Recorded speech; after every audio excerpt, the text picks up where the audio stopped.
Tewksbury Redmen.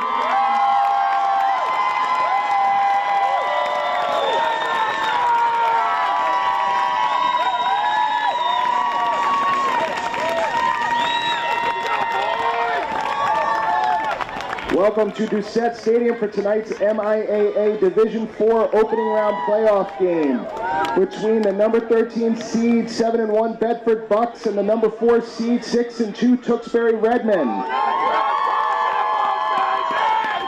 At this time, please stand and remove your caps for the singing of the national anthem performed by Tewksbury senior Vanessa Waugh.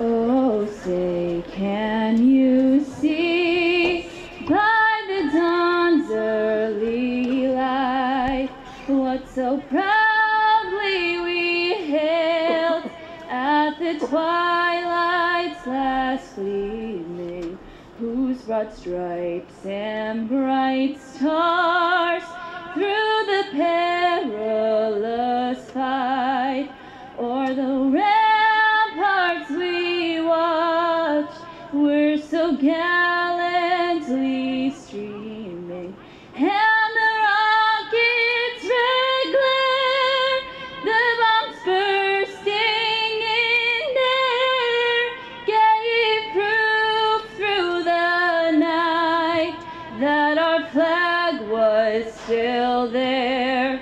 Oh, say does that star-spangled banner yet wave o'er the land of the free and the home of the brave?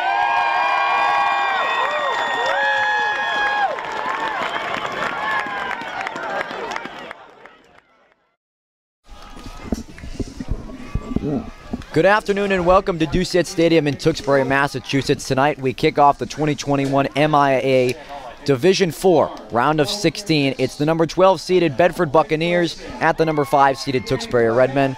Thank you for tuning in on Tewksbury TV. My name is Andrew Del Piana. Joining our crew tonight, Vince Allo. Vince, great to have you on for a great game we're expecting between the Buccaneers and the Redmen for a chance at the state quarterfinals on the line tonight. Well, first and foremost, Andrew, thank you so much for having me here tonight. It's an honor to be sitting alongside you midfield, a beautiful field, I might add. I've had an opportunity to walk by this stadium many times as a resident of Tewksbury.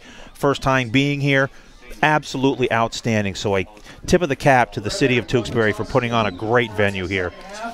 We got a chilly November night here in Tewksbury, Massachusetts. The Redmen winning the coin toss. They will defer to the second half. We will see the Bedford offense first in this ball game. A little bit about the Buccaneers. They are led by fifth-year head coach Tom Tone. A 7-1 record this year for the Buccaneers out of the Dual County League. Currently on a 6-game win streak after starting the season 1-1. The interesting thing there, Andrew, as we were talking before the game is, and you did the math, I'm going to give you credit for doing the math, 734 days since their last MIAA playoff football appearance. On a 6-game win streak. You don't like to use the term momentum, but they're playing extremely well coming into this game, but they do have their work cut out for them against a very good Tewksbury team here tonight. And as for the host, the Tewksbury Redmen, led by 25th-year head coach Brian Elward, a 6-2 regular season for the Redmen out of the Merrimack Valley Conference, losing last week in a back-and-forth battle against Andover by a final of 20-13. And that 6-game win streak was ended last week against Andover, and they are pushed back to the 5 seed, now hosting the 12-seeded Bedford Buccaneers. Opportunity to get this out of the way now, the dreaded 12-5 matchup. Absolutely. We see that a lot in March Madness, the opening round. That's the first thing I said to you when we spoke on the phone earlier this week was the dreaded 5-12 matchup. And the Redmen looking to avoid the upset at the hands of the Buccaneers tonight. Number 89, Cody LeGrand, has the ball teed up at the 40-yard line, sets the troops. The swing on the right leg, and playoff football is back in the MIAA. Bedford's going to let this take a bounce just over the 20-yard line. Nice early return. The return man tripped up short of the 40-yard line. And the Bedford Buccaneers offense will come onto the field. They're led by number 4, their senior captain quarterback, Jake Morrison. The Bedford offense averaging over 40 points a game this season out of the Dual County League. As we said a little bit earlier, 7-1 record led by the 50-year head coach Tom Tone. And hopefully they can get the job done here on the road against a very tough Tewksbury-Redmond defense.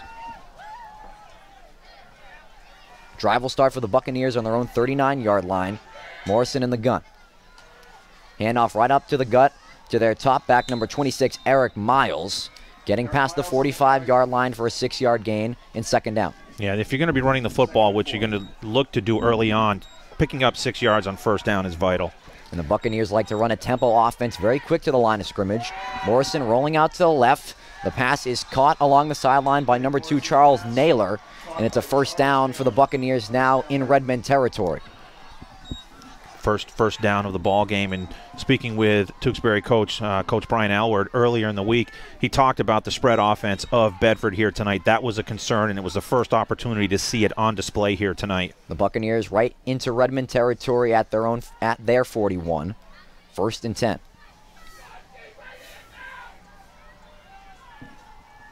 Morrison will stay in the gun with Miles to his left. Faking the handoff, going to go deep down the sideline. He does have a man. Good defense on the outside by the Redmond. He was looking for his top target, Naylor. Just overthrew him a little bit for second down. Excellent coverage downfield. Matched up single coverage down the left sideline. Very strong arm by the Bedford quarterback. It hung up there for a while, but stride for stride defensively was Tewksbury on that play. There's number 23, Justin Dorigo, who's in for the injured Aiden Truly tonight. Still dealing with that broken thumb he suffered a few weeks ago. Morris's first incomplete pass of the night. Second and 10 from the Bucks, still at the Redmond 41. Faking the handoff to Miles. He's going to roll out to her right. Pass is caught, eaten right up there at the 40-yard line is number 13, Blake Ryder. As it was number 10, Michael Delia, who made the catch, but Ryder right there to make the hit for force a long third down. Nowhere to run after that completion. Ryder right on the spot, read it beautifully, met him right at the 40-yard line, and you're right, a big third down here early in this football game. A minute played in this first quarter, scoreless between the Buccaneers and the Redmond. Morrison going to take his time, looking over to the head coach, Tom Tone, for the play call.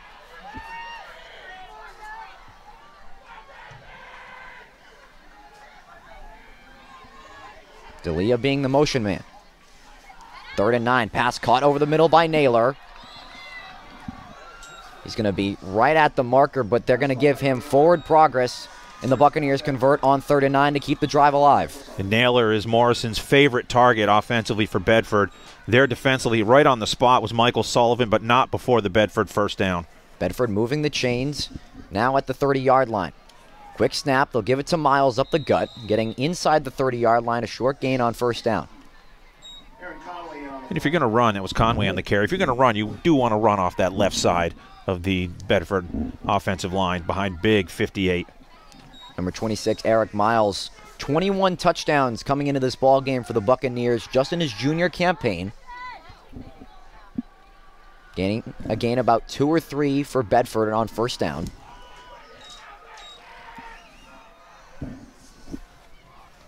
Morrison back in the gun.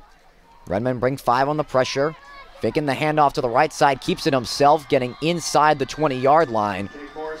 And another first down for the Buccaneers. They keep plowing their way forward, now inside the red zone. Yeah, they run that option beautifully off the left side. Another first down for Bedford.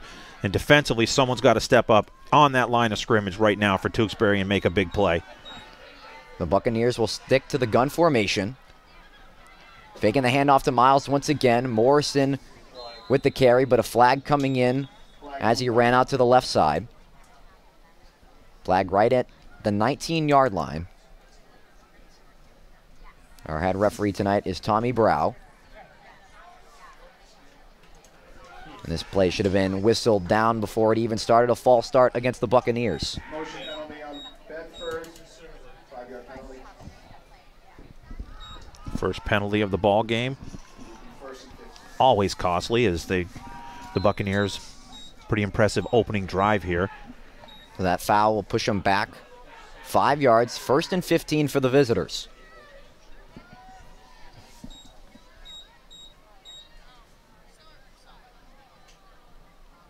As we said a little bit early in this drive, they like to run a high-tempo offense, trying to set the tone here on the opening drive of the first quarter.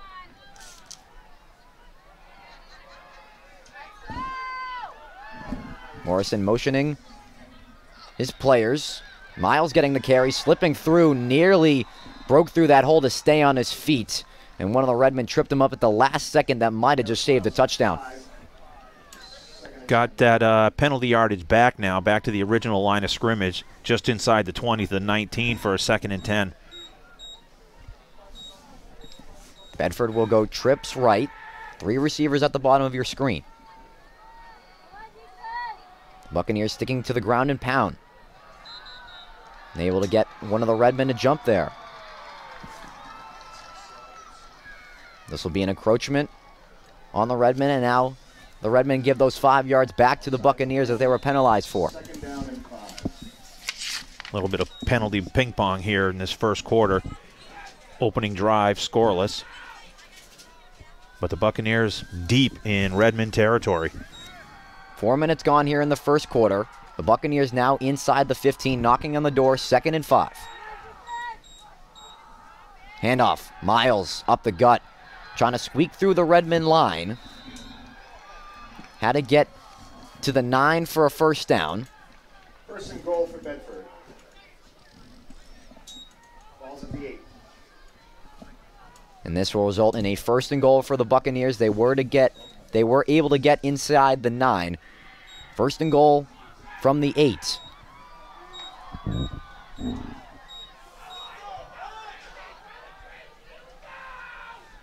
Morrison faking the handoff to Miles once again.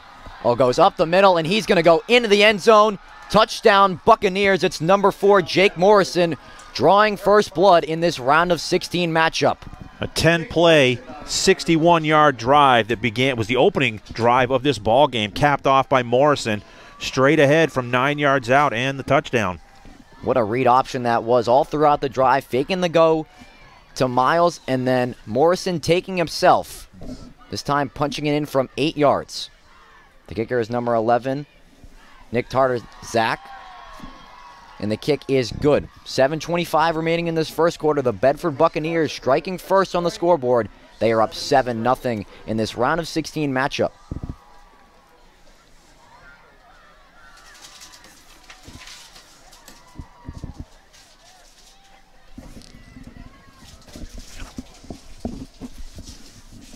It's an opportune time now to have a response drive here by the Redmen. Obviously, not the ideal scenario you wanted to find yourself in on the opening drive, but a lot of things came to the forefront on that particular opening drive. Was the play of the quarterback, that read pass or option that they run so effectively, really caused some damage for the Tewksbury defense. So the ball now comes over to the Redmen for the first time. They must respond with a good, impressive drive and get points as a result of their own. And we said a little bit earlier, this Buccaneer offense averaging 41 points per game.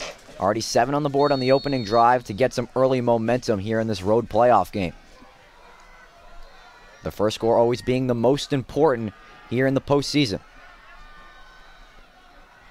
The kicker Tatarchik has the ball teed up at the 40-yard line.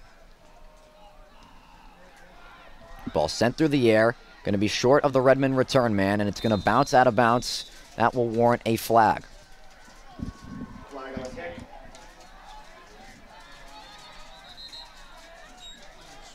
You'll make him kick it again. Something Brian Elward usually does. Makes the Buccaneers take the penalty and re-tee.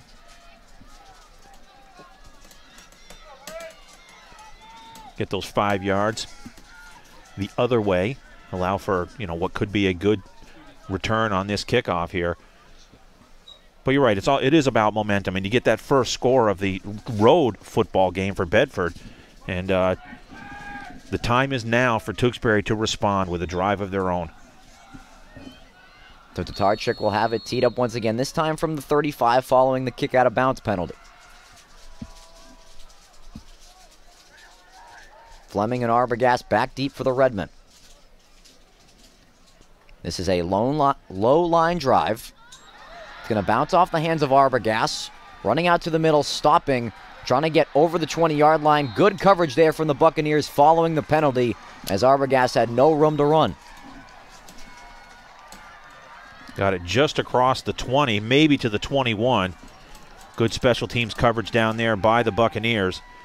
So here we are, Andrew. Respond time now for the Redmen. Their first opportunity to do something offensively here in this football game, already trailing 7-0. And they are led by their senior captain quarterback, number 9, Danny Fleming, who spent last year at Bishop Girton, following his freshman and sophomore year at Tewksbury High School. Fleming with a total of 17 touchdowns this year, 6 through the air and 11 on the ground. Trying to answer the call of the Bedford touchdown. Starting this drive at their own 20-yard line.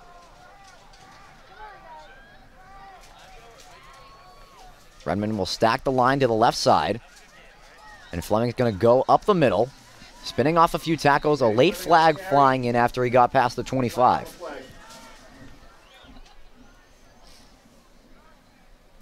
Usually you see a late flag thrown in at the end of a run there. Usually it's a face mask.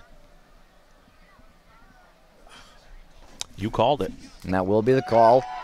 Fleming heading to the turf, taken down by the face mask. It's a 15-yard penalty and an automatic first down.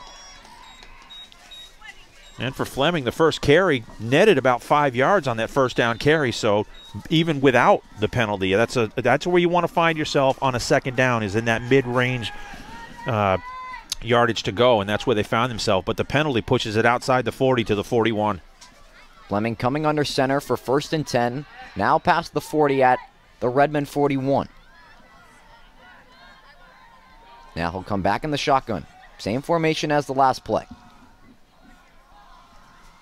This time, halfback sweep out to the speedy Alex Arbogast. Taking a good hit there from number 10, Michael D'Elia. Past the 45-yard line, a good gain on first down for number 24, Alex Arbogast.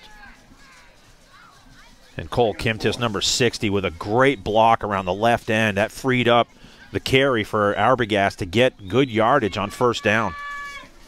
Arbogast averaging 8.4 yards per carry this season.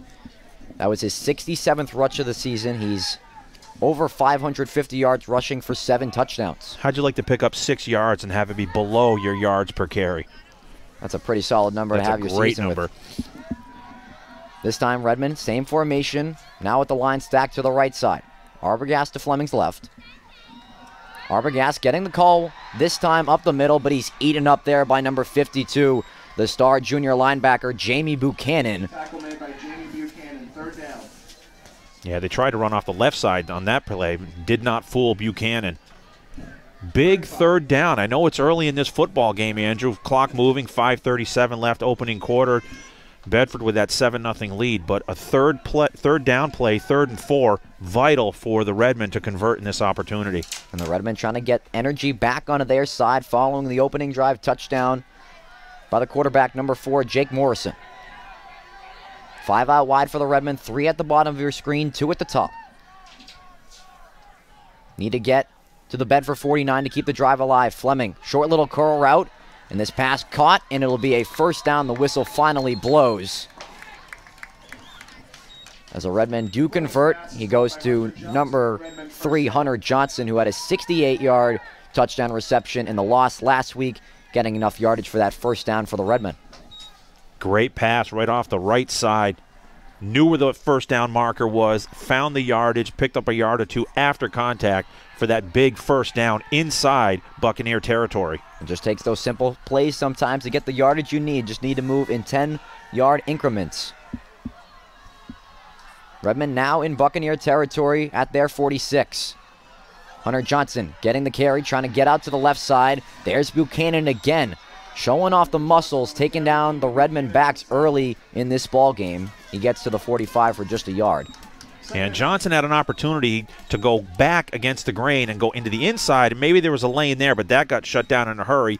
Opted to try to kick it around the outside, and right there was Buchanan again for the stop after a pickup of 1. Bedford's led in the middle there. The linebackers by Eric Miles, Richie Fideli, and Jamie Buchanan, who's all had really strong seasons this year for the Buccaneers.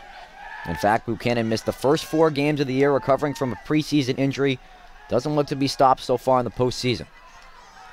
2nd and 9. Fleming throwing out to the left side. Pass is dropped by Arbogast. It hit him in the hands.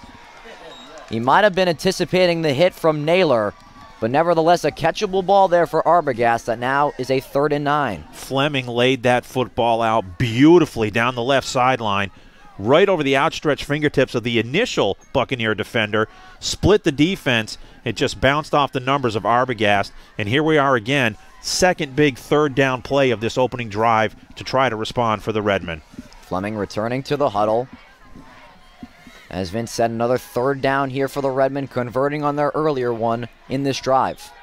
Under 4 minutes to go in this first quarter, the Buccaneers with a 7-0 lead over the Redmen. Trips right for the home team. Dorigo motioning out to the right. Fleming, pump faking, gonna flush out of the pocket, try to get it with his legs and then spin down out of bounds. A late flag coming in. This might be a late hit out of bounds on the Buccaneers that would cost them 15 yards. And what a shot in the foot that would be for this Bedford defense. And speaking with Tewksbury head coach Brian Aylward earlier this week, he talked about penalties and turnovers are vital in playoff games. This could be a huge blow against the Buccaneers, and it is, and that will be an automatic 1st down for the Redmen, keeping the chains moving. A horse collar tackle against the Bedford defense will be 15 yards on an automatic 1st. Second 15-yard penalty and an automatic 1st for the drive for the Redmen coming by Bedford penalties. Because without that penalty, Fleming was hemmed in. He would have picked up just about a yard, would have made it 4th and 8 in Buccaneer territory, but wipe it off the board. That big penalty gives the Redmen new life and another 1st down. So now they are inside the 30, 1st and 10.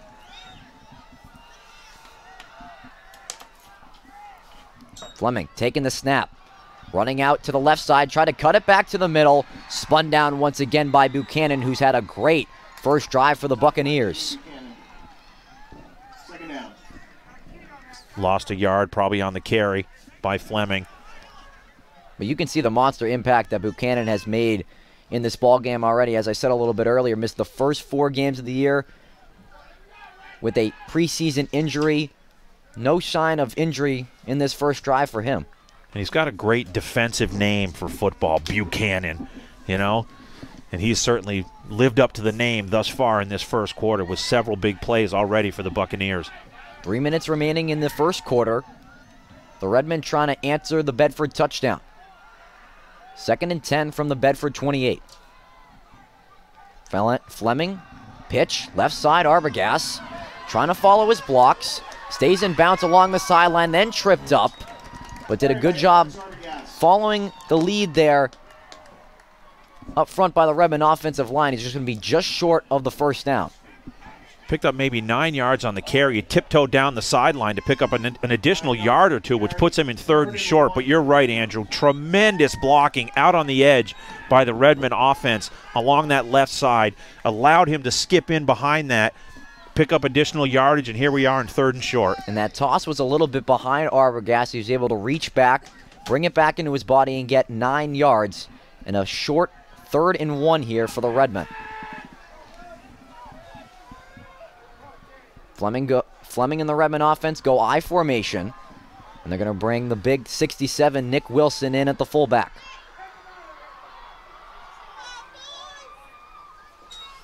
Handoff, Arbogast going to follow the lead blocks, streaking right up the gut and getting inside the 10-yard line.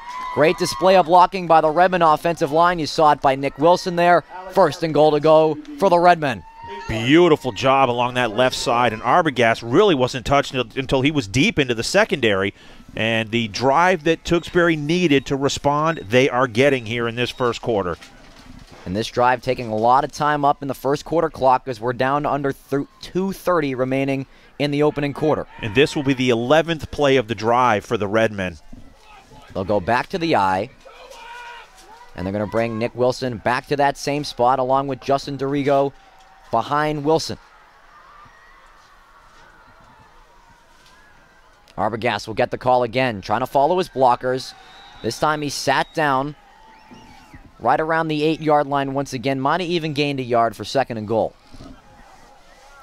They've had so much success going off the left side here in this first quarter. Why not switch it up a little bit, see what's available on the right side? perhaps just seeing how it might look, you know, at later stages of the ball game. They know they're being successful to the left. Let's see if they go back to that here on 2nd and goal. Arbogast getting back to the line of scrimmage on the 1st and goal. It's a 2nd and goal from the Bedford 8.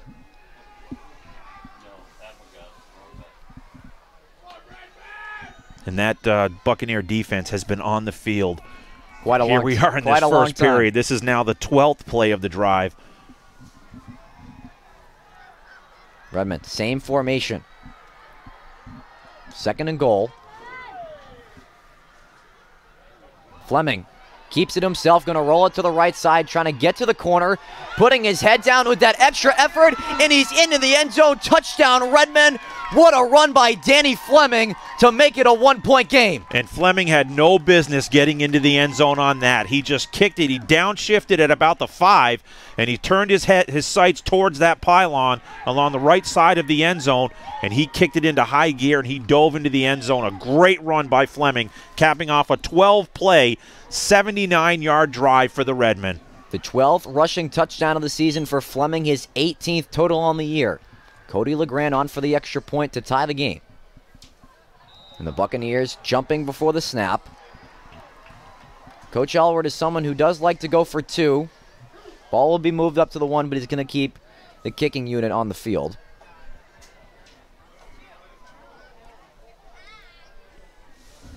LeGrand with 13 made extra points this season in his first year as the kicker for the Redmen.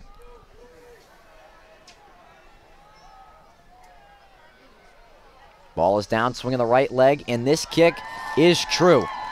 1 minute and 1 second left in the first quarter. The Tewksbury Redmen answering the Bedford touchdown to make it a 7-7 ball game here in the round of 16 between the 12-seeded Bedford Buccaneers and the 5-seeded Tewksbury Redmen. But what a great drive that is for the Redmen, getting them right back in this ball game, and momentum goes to their side for the first time tonight. Yeah, and there was a couple of times, maybe 2 or 3 on that opening drive for the responding drive by the Redmen, where they were faced with a 3rd down, and they converted on all of them. They got help with a penalty here and there, but no doubt their play offensively and at the line of scrimmage, great blocking on the outer edges, and when you have the skilled running back, Arbogast for Tewksbury, all you need is just a little crease and a little opening, and he'll find it, and he did on that opening drive. And Fleming, again, a tremendous job getting into the end zone for the responding touchdown. And we got to keep talking back of those penalties that Bedford took. A total, I believe it was 30 yards. Penalties that resulted in 2 automatic first downs that the Redmen convert into 7 points. Might add, a beautiful night for football. Isn't Absolutely. This awesome? Crisp fall air here in Massachusetts. I love it. LeGrand, as this one popped up, ball caught around the 20-yard line, taken through the middle there, and the tackle made there by the Redmen. Bedford getting this ball past the 30-yard line to the 32. It was number 10, Michael D'Elia, on the return for the Buccaneers. Their offense will return to the field now, trying to respond to the Redmen touchdown after they tied the game. Yep, both teams getting in the end zone on their initial drive. Let's see if some of the defensive players now can try to establish something here in this second opportunity to see this Buccaneer offense. And the Redmen, who have been one of the better defenses this year in the MVC, were as a turnover machine that no offense in the conference wanted to face. A rarity that allowed a touchdown on their opening drive. Miles getting the call up the gut once again. Just shy of the 40-yard line, tackled at the 39, a gain of 7 for the junior. Yeah, if you're going to gain, you know, it's always crucial. Good first down yardage, and they got it right there, picking up 7. Quickly back to the line of scrimmage is the Bedford offense. Morrison and the guys don't like to waste any time. Miles, same route that he took on the last time, but the Redmen read that nicely. Just getting a yard up to the 40 for a 3rd and short as the first quarter clock is about to expire. Might be able to get one more playoff here. Perhaps, but if not, it's still going to be a 3rd and about a long 2, short 3, we'll call it. Great play along that defensive line of scrimmage by the Redmen. Under 10 ticks left in this first quarter. Looks like Bedford's going to get a snap off.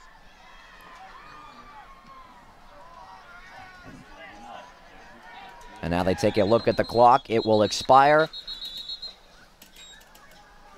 And that will do it for the first quarter. After 12 minutes of play here at Doucette Stadium, the score, the Bedford Buccaneers 7 and the Tewksbury Redmen 7 here in the round of 16. We'll be right back on Tewksbury TV for some more Redmen football.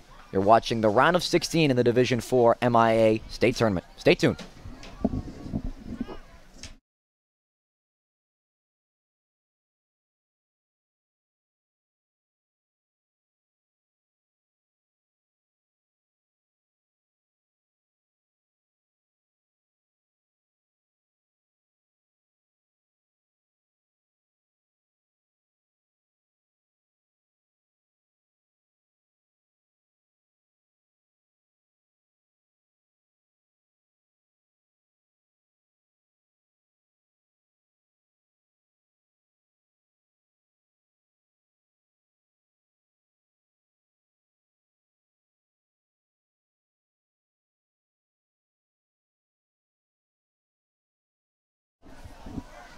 Hello and welcome back to Doucette Stadium in Tewksbury, Massachusetts. You're watching the round of 16 here in the Division IV MIAA Football State Tournament. Andrew Del Piano with Vince Allo. Buccaneers 3rd and 3 here from their own 40 to start the second quarter. Score being 7-7. Both teams with one drive in that first quarter, each finding pay dirt. This time the Buccaneers moving right to left. Morrison keeping it, evading Conley, then going up the middle, ran right into Da Vinci Sidney, and that pile is going to keep pushing forward. Morrison getting just shy of midfield. Aaron Conley kind of with the missed tackle there, and Morrison taking advantage, getting 9 yards and a fresh set of downs. Yeah, and he was hemmed in initially right at the line of scrimmage. It would have been just about at the yard marker. Kept the wheels moving forward and moved the pile out to the 49 and a Buccaneer first down. Second season at the helm for the senior captain quarterback, Jake Morrison. A dual threat quarterback that has a very strong arm and pretty speedy with the ball in his hands. 1st and 10 from their own 49. This time he's going to throw it. Lots of time rolling out to the right. Pass is caught by Naylor once again. Pushed out of bounds towards the Bedford sideline past the 45. Second down and short for the Buccaneers. And give him 7 on the reception. Just a simple bootleg. You know, been running the ball a good amount, trying to keep the Redmen defense on their toes. Miles out to the right side, cutting back. Going to give him forward progress to the 41. And this is going to be right at the marker. He gained maybe 2, so yeah, it's going to be a 3rd and short now. And this is going to be about inches away from the first down. Don't know if the official has an index card to slide between the football and the yard marker. That was quite an interesting scene in the NFL we saw last season to decide a first down. Yeah. Believe they're going to bring out the chains here to measure this football.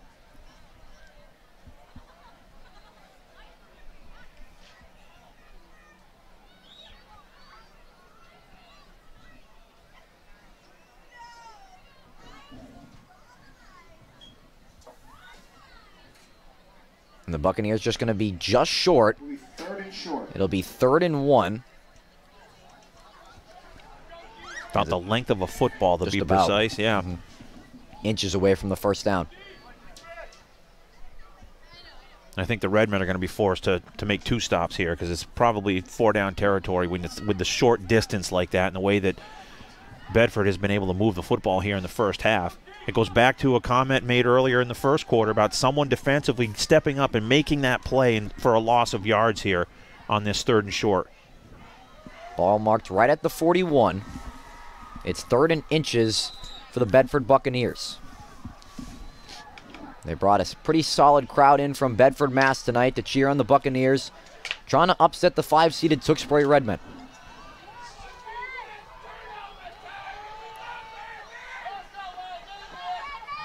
Morrison, keeping himself, goes right up the middle, trying to fight for that first down. Referee's going to come in from the side. Mark him down at the 40-yard line. This should be enough for the first down. Yep, and it is. First down, Buccaneers. Just shy, the nose of the football just on the 40-yard line of the Bedford side of the 40, but barely enough for a first down. A very productive start here for the Bedford Buccaneers. Keeping the football moving. They haven't gotten to a fourth down situation in this ball game.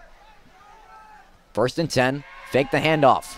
Pass over the middle, lobbing. It's looking for Naylor. What a pass made by Morrison. Dropped a dime into the hands of Naylor. Touchdown Buccaneers to regain the lead.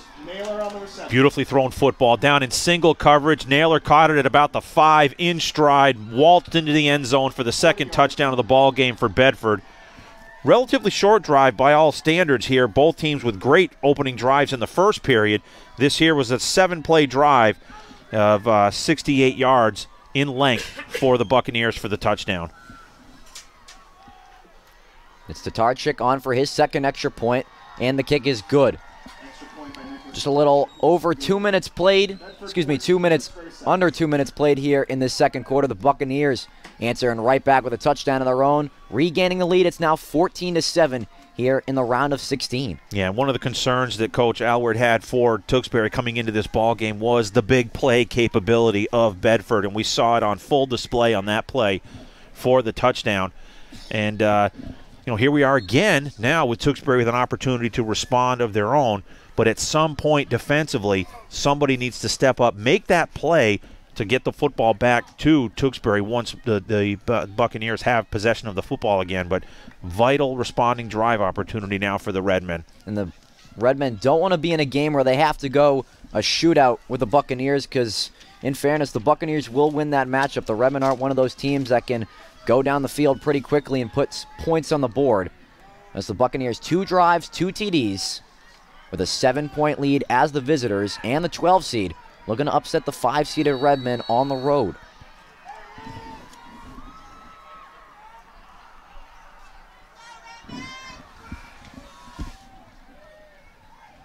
Tatarchik popping this one up.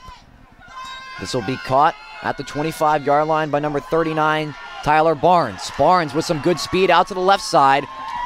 Wasn't spun down initially, and then getting past the 45, he missed.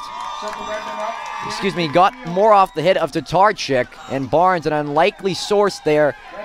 Just a sophomore getting the return in great field position for the Redmen. Yeah, at their own 49-yard line, and it was the kicker, Tatarchik, with the tackle for Bedford. But if you're looking for a responding opportunity now on the offensive side of the football for the Redmen, that return out to the 49 is the ideal way to start this drive. A return of about 24 yards there for number 39, Tyler Barnes. Redmen in great field position to start this drive, trailing by 7.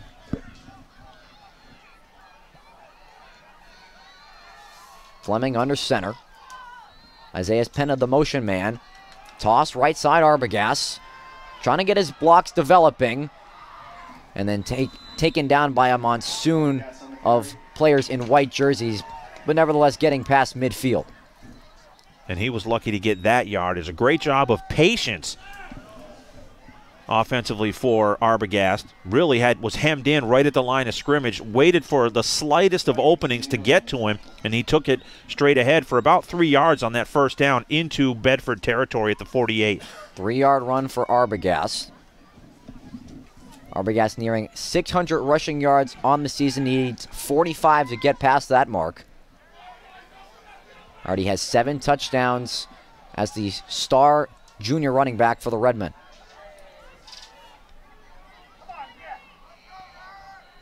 Ryder being the motion man. 2nd and 7. And Arbogast lost the football off the handoff. This ball popping around loose, and the Buccaneers fall on it. It's the quarterback, Jake Morrison, taking advantage of the Redmen mistake. Arbogast wasn't able to get a handle on it, and the Buccaneers getting possession right back. Looks like just a problem on the exchange. I don't think Arbogast ever had control of the football. It bounced off the left side of the Tewksbury offensive line, was patty-caked around a little bit, back towards midfield, and right there opportunity strikes for the Buccaneers. They pounce on the football, and they take over in Redmond territory. And it almost looked like Fleming wasn't expecting Arbogast to come so quickly out of the backfield. Almost caught him by surprise trying to hand it off to number 24. But here comes Jake Morrison in the Buccaneer offense. trying to get some points off for turnovers here. Our first turnover of the night here in the second quarter. Morrison in the gun with Miles to his right. Low snap, able to be corralled. Here's Miles once again. Getting a short gain on first down for the Buccaneers. Miles on the carry, Payne on the tackle. Going to give him about a yard on the carry. Tackle made by number 44, Isaiah Penna.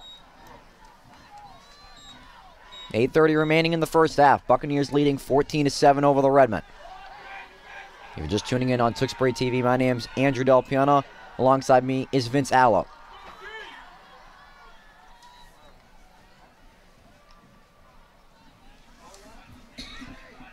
Morrison surveying the field for 2nd and 9. Miles, open turf, breaking off a one tackle, getting the left side, and there he goes. Touchdown Buccaneers. It's number 26, Eric Miles, for his 22nd touchdown of the year.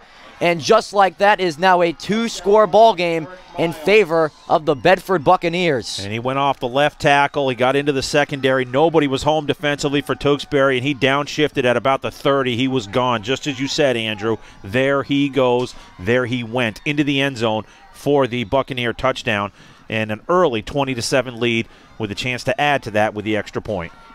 Here's Tatarchik on once again for his 3rd extra point. This kick splits the uprights. It is good. 8:01 remaining in the first half. The Redmen find themselves in a hole. They're now down 21-7. The Bedford Buccaneers as the 12 seed, looking for that 12-5 upset against the Tewksbury Redmen. Those are your words, not mine. Absolutely. Well, yeah, 21-7, 8:01 left in this first half, and obviously plenty of football left to be played. But we talked about the opportunity to respond to big drives. It was the turnover on the fumble and the recovery by Bedford. 2 plays later, they capitalize on the long touchdown run of 47 yards. And this is the time now where it's gut check time for the Redmen. Come out of here with a great drive of their own, punch it into the end zone, and we're back in business. First playoff game for this Redmen team. In 713 days, it was that blowout they suffered to the Duxbury Dragons in the 2019 state semifinals. Their first playoff game here at Doucette Stadium, down 21-7. Seems like 10 years ago, though, doesn't it? Absolutely. A strong run up by the kicker, Tatarchik. Fleming taking this one at his own 14. Taking it up the middle, breaking off a one tackle. Then the hit made right at the feet there, once again made by Michael D'Elia. And the Redmen offense back onto the field, down by 14. Good return out to the 35. They're going to give him the 35. I thought it was the 34, but we'll call it the 35. Redmen had great starting field position on that last drive off the return of Tyler Barnes. But then the turnover. Little own mistakes there by the Redmen, causing the Buccaneers to capitalize on that.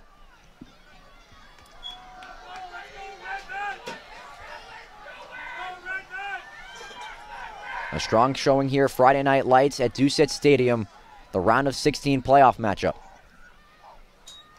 Fleming, direct snap. Trying to find a lane. Spun down by number 72, Emil Cologne, excuse me. Able to get to the 42. Nice little gain of 7 there by Fleming, a quiet 7. And the last 4 was all second effort by Fleming, as he was hit initially early on in that carry.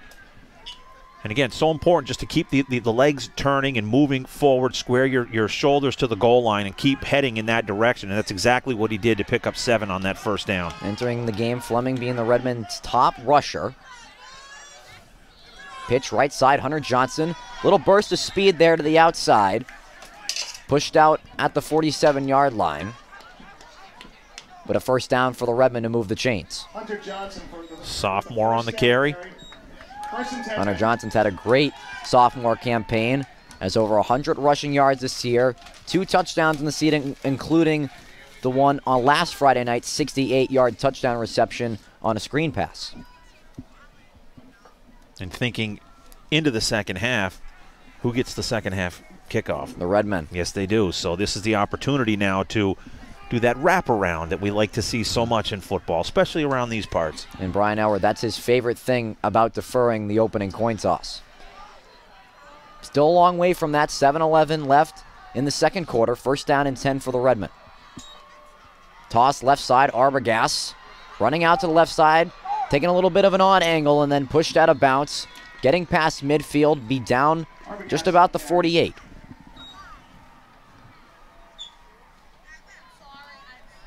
And into Bedford territory, like you said, to the 48. And Arbogast, I think, wanted to go straight ahead, but he saw the lane was closed, bounced it to the outside, and that is that speed and quickness. He beat everybody to the edge and picked up good yardage on that first down carry. We'll give him 6 on the carry. And Arbogast is known for his track-like speed, who is a star track runner during the winter and spring season for TMHS.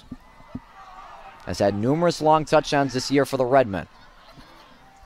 And they're looking for another one out of him tonight. And as you said, Vince, now into Bedford territory, 2nd and 5 from the 48.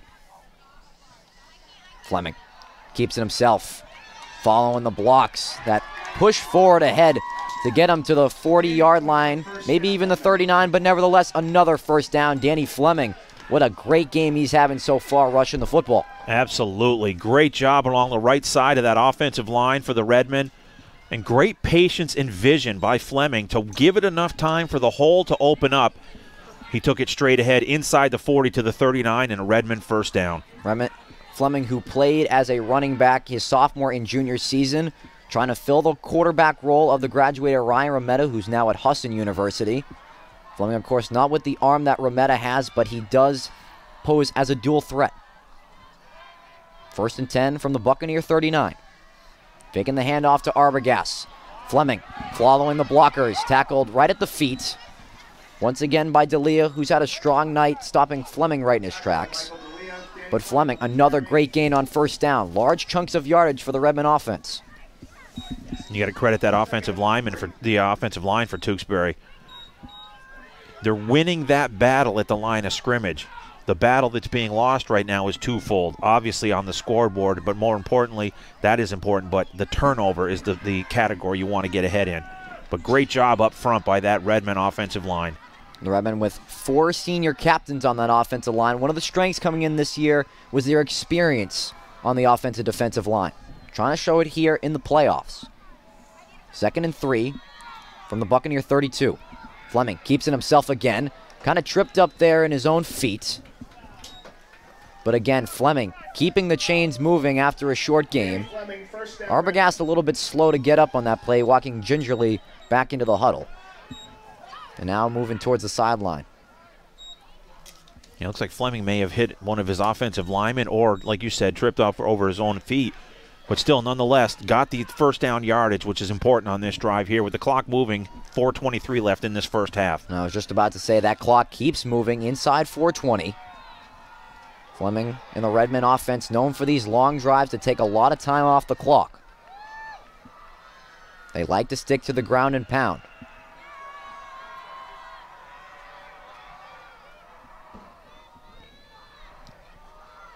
Fleming, high snap from Da Vinci Sidney. He's got to try to get out of this, pulled down by his right arm, and the Buccaneers take advantage of the mistake. It's number 64, Ryan Cohen, that is. Losing yardage back to the 35. He was deep in shotgun there. It looked like he was almost in punt formation. Great job. It was a high snap. He tipped it up to himself, and knowing he was going to get hit as soon as he got the football, he maintained possession, but still a big loss on that first down play for the Redmen. And with that, we are going to have a timeout on the field. Referee timeout. Taking a look here at number 67, Nick Wilson.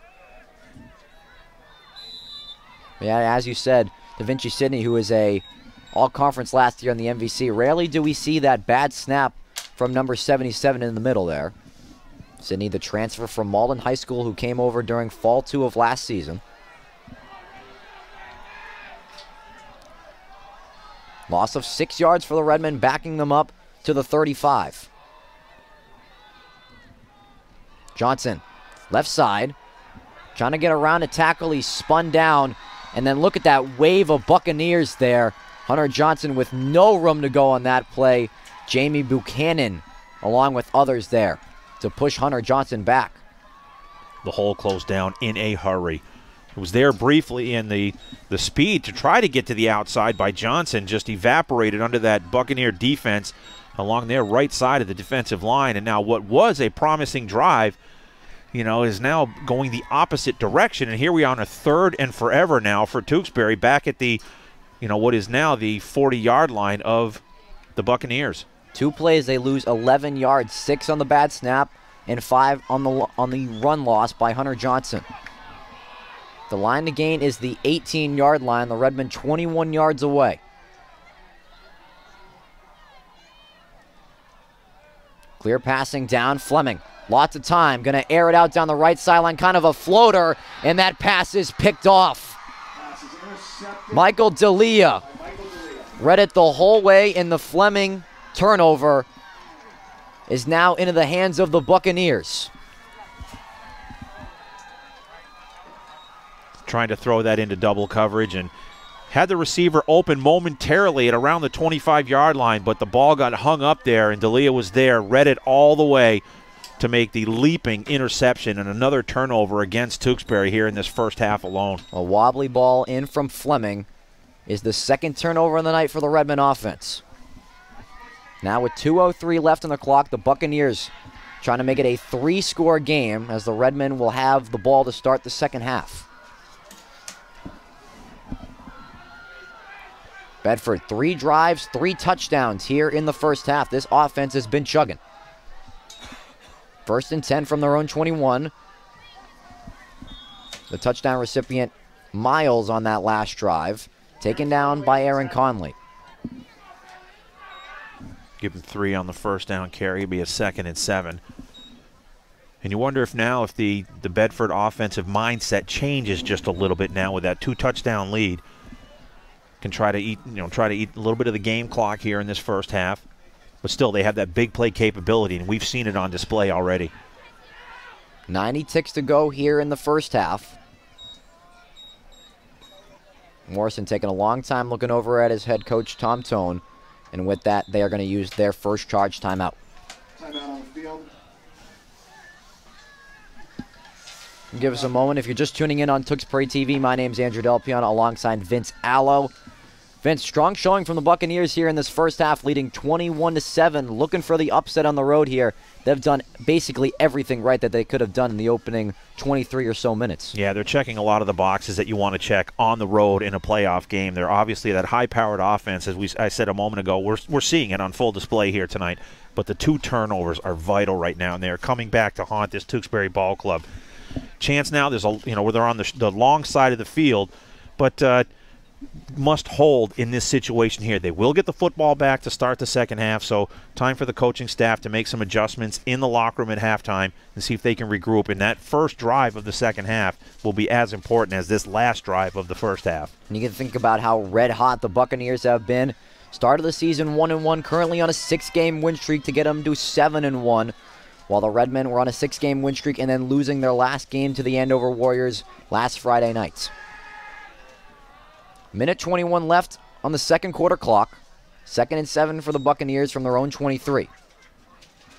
Morrison going to keep it himself. Spun down at the turf there. Good tackle by number 44, Isaiah Penna, who stopped him right in his tracks with nowhere to go. And Penna's been all over the field defensively here in this first half for the Redmen. And Brian Elward trying to use his mind here a little bit on 3rd down, going to use his first charge timeout. Yeah, absolutely. A 3rd and 7 in this particular case here. They have 2 timeouts left, so stop them short, take the second timeout, force the punting situation, and anything can happen offensively. So great job there by the Tewksbury coaching staff. As we said, 1:06 left in the second quarter. Both teams with 2 timeouts remaining. And the Redmen will get the ball to start the second half. And as you said, that second half, the beginning of the second half, will be very important for this Redmen team getting the football, as they're trailing by 14 in this playoff game. The Redmen, who haven't trailed mostly at all this season, really in that opening game versus Danvers, and then trailed for a majority of the game last week against the Warriors. But the Redmen in a hole that they're not particularly used to. Let's see how they respond here now, coming out of the timeout. Going to make it a 3rd and 9. They got it on the board now, so a 3rd and long. And again, like you said, Andrew, 2 timeouts left, so stop them here, take that second timeout, anything can happen. Might get a big special teams play or something along those lines. Shotgun formation, Morrison rolling out to the right, looking for a target, launching it down the sideline, over the head of number 2, Charles Naylor, there. Just overshot him a little bit. He broke away from his man. Could have been another big play for the Buccaneers that resulted in 6. We've played 23 minutes of football on the dot here tonight. This is the first 4th down of the ball game. That's incredible, especially for this Buccaneers offense. And you look at field position now. Fleming stands at midfield, so ideal scenario, get a decent return here. You've got that 2 timeouts. They didn't have to burn that second one on the incomplete pass, so that worked out well for the Redmen. Buccaneers punting for the first time tonight. Good boot off the right leg of their punter. And this is going to backspin a little bit. The worst thing that could happen for the Buccaneers, a few deflections, and the Redmen offense will get the ball inside the 35 with 49 seconds to go and 2 timeouts. Definitely not what Bedford wanted to do on that punt. Not at all. So you go back to that timeout that was taken on that 3rd down. That was great strategy by Coach Elward and the Redmen staff. And here we are now, short field for Tewksbury with 2 timeouts left, and they will get the second half possession to start the 3rd period. So that wraparound is still in play, Andrew. And this drive could be very vital in this ballgame if the Redmen can get any sort of points in on this drive. Again, the backspin off that punt. Fleming, as you said, was standing around the 50-yard line. That ball stopped at about the 40 and then took a tumble all the way back to the Bedford 36. Excuse me, the Bedford 34. Redmen, 2 timeouts, 49 seconds. Fleming in the gun. 3-step drop back. 4-man rush for the Buccaneers. Fleming going to air it out down the middle, and the pass is dropped. It was in the hands of Arbogast. The second time tonight. What a killer. Intended for Arbogast, and the crowd gasped here tonight as that ball went between his hands. He was beating his defender in the end zone. A beautifully thrown football by Fleming. That was the play they were looking for here in this first half, but still plenty of time. Only lost 7 seconds on that on the play clock. But that was a touchdown in Arbogast's hands. Yes, it was. That was the second time tonight that's happened here for this Redmen offense. But regroup. There's still plenty of time. You got those 2 timeouts left and a short field. So the Buccaneers got to be insightful about the deep ball. Nearly allowed a touchdown there that fell through the fingers of Arbogast. Fleming throwing out to the right side. Over his intended target, was looking for number 7, Michael Sullivan. 3rd and 10 for the Redmen offense.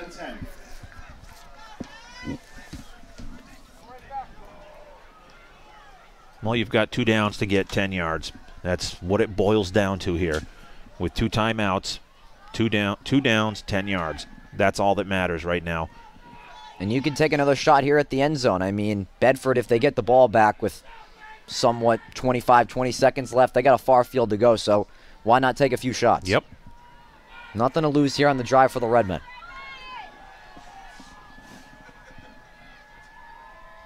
Ball remains at the 34. Arbogast in the slot. Keep an eye on him. Single coverage. Fleming in the gun. Dorigo to his right. Now Dorigo will motion out. Fleming. Lots of time in the pocket. Down the left side, over the head of everyone, incomplete. Blake Ryder was on a streak route, but mostly in double coverage there. Tried to throw it to an area where really no one could have get it on that throw.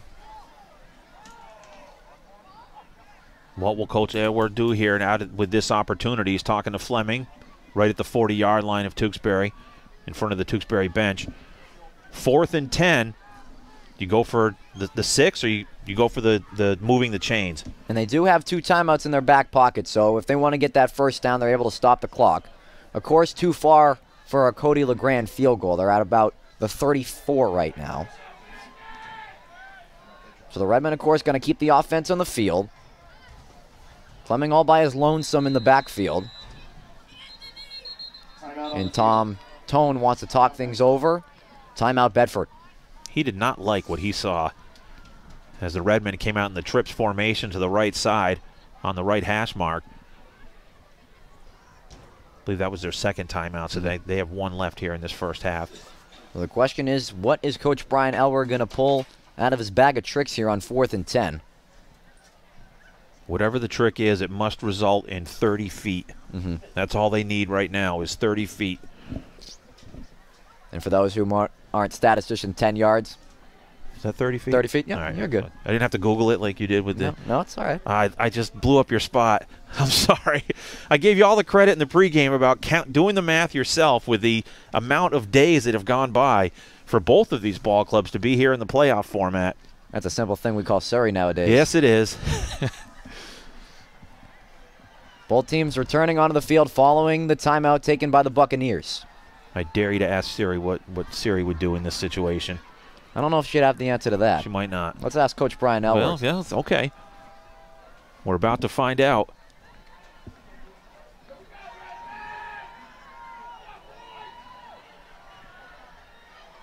Here comes the Redmen offense. In that same formation, too. Again, it's about that 10 yards. Obviously, the touchdown would be vital in this situation, but 10 yards to keep possession would be as huge. Need to get to the 24 to keep the drive alive. Bedford trying to bring some heavy pressure up the middle. Redmen pick up the blitz. Fleming rolling to his right, getting around Buchanan. Fleming going to take it himself. Running out to the left side. He's got a first down and more inside the 20-yard line. Great improvising there from Danny Fleming to keep the drive alive for the Redmen. He needed 10 yards. He went about 40 by the time he got to the line of scrimmage because he rolled out to his right. They take that second timeout. That play was big by Fleming. There was one player to beat defensively, and the defender for Bedford stopped right at the yard marker, and Fleming challenged him, and he beat him to keep the chains moving. Fleming, who's a guy that's not afraid of contact at all, as we've seen throughout the ballgame and throughout this season. Getting the necessary yardage, and the Redmen are inside the red zone, 20 seconds to go with one timeout. This ball is at the 18. So not the play call that Brian Elwer drew up, but Danny Fleming takes care of the job when he needs to. Yep, I think they ran the sweep right, go back left, 30 feet is what they call that. And he got that and then some. So again, I mean, the most important part of that play was just getting that first down. Still with one timeout left, deep into Bedford territory.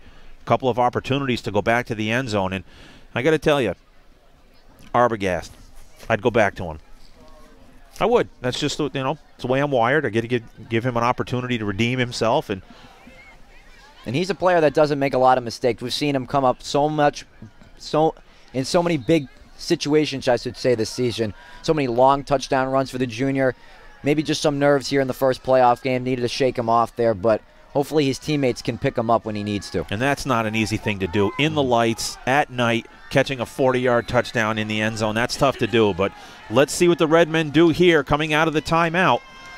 As we're nearing halftime, big plays coming up for Tewksbury. Ball spotted at the 18. Almost everyone in the stadium on their feet here at Doucette. 1st and 10 from the Bedford 18. Fleming. Lots of time. Now he's going to flush out to the left side. Fleming still looking for an option. He's going to take it himself and just going to smartly go out of bounds.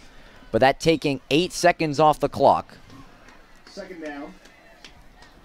I believe it was 71, Luke Shaw, offensive lineman. He had an opportunity to really assist his quarterback, and he got the job done. He had a last-second block that sprung Fleming to get to the left side and pick up big yardage on first down. Fleming getting 7 on the run, 12 seconds to go. Yeah, with only 12 seconds, you got to be thinking throwing into the end zone here. You have a couple of opportunities to get the job done. Redmen will go I formation. Sullivan at the bottom of your screen as the lone receiver. Fleming. Play action pass, rolling out to the right. Looking for Sullivan in a comeback round. He catches it. Touchdown, Redmen. And they answer when they need to. Michael Sullivan with his 5th touchdown of the season. And the Redmen are right back in the game. Great job up front by the Redmen offensive line. Fleming on the rollout, the designed rollout to the right side. Sullivan found the pylon in the right corner, and he found him in stride in the end zone for the touchdown. And here we are. This is just the way we drew it up, Andrew. It's almost like they got us in our ear. LeGrand on for the second extra point of the night. This one is through the uprights. 7 seconds remaining in the second quarter. The Redmen take care of business late in the first half and now only trail by 7 as the Bedford Buccaneers trying to answer after the Redmen. Now momentum back into their hands going into the locker room. Offense, defense, special teams. We've seen plenty of offense here in this first half. Special teams was big in the latter parts of this first half. That punt has put Tewksbury in a great spot to do what they just did.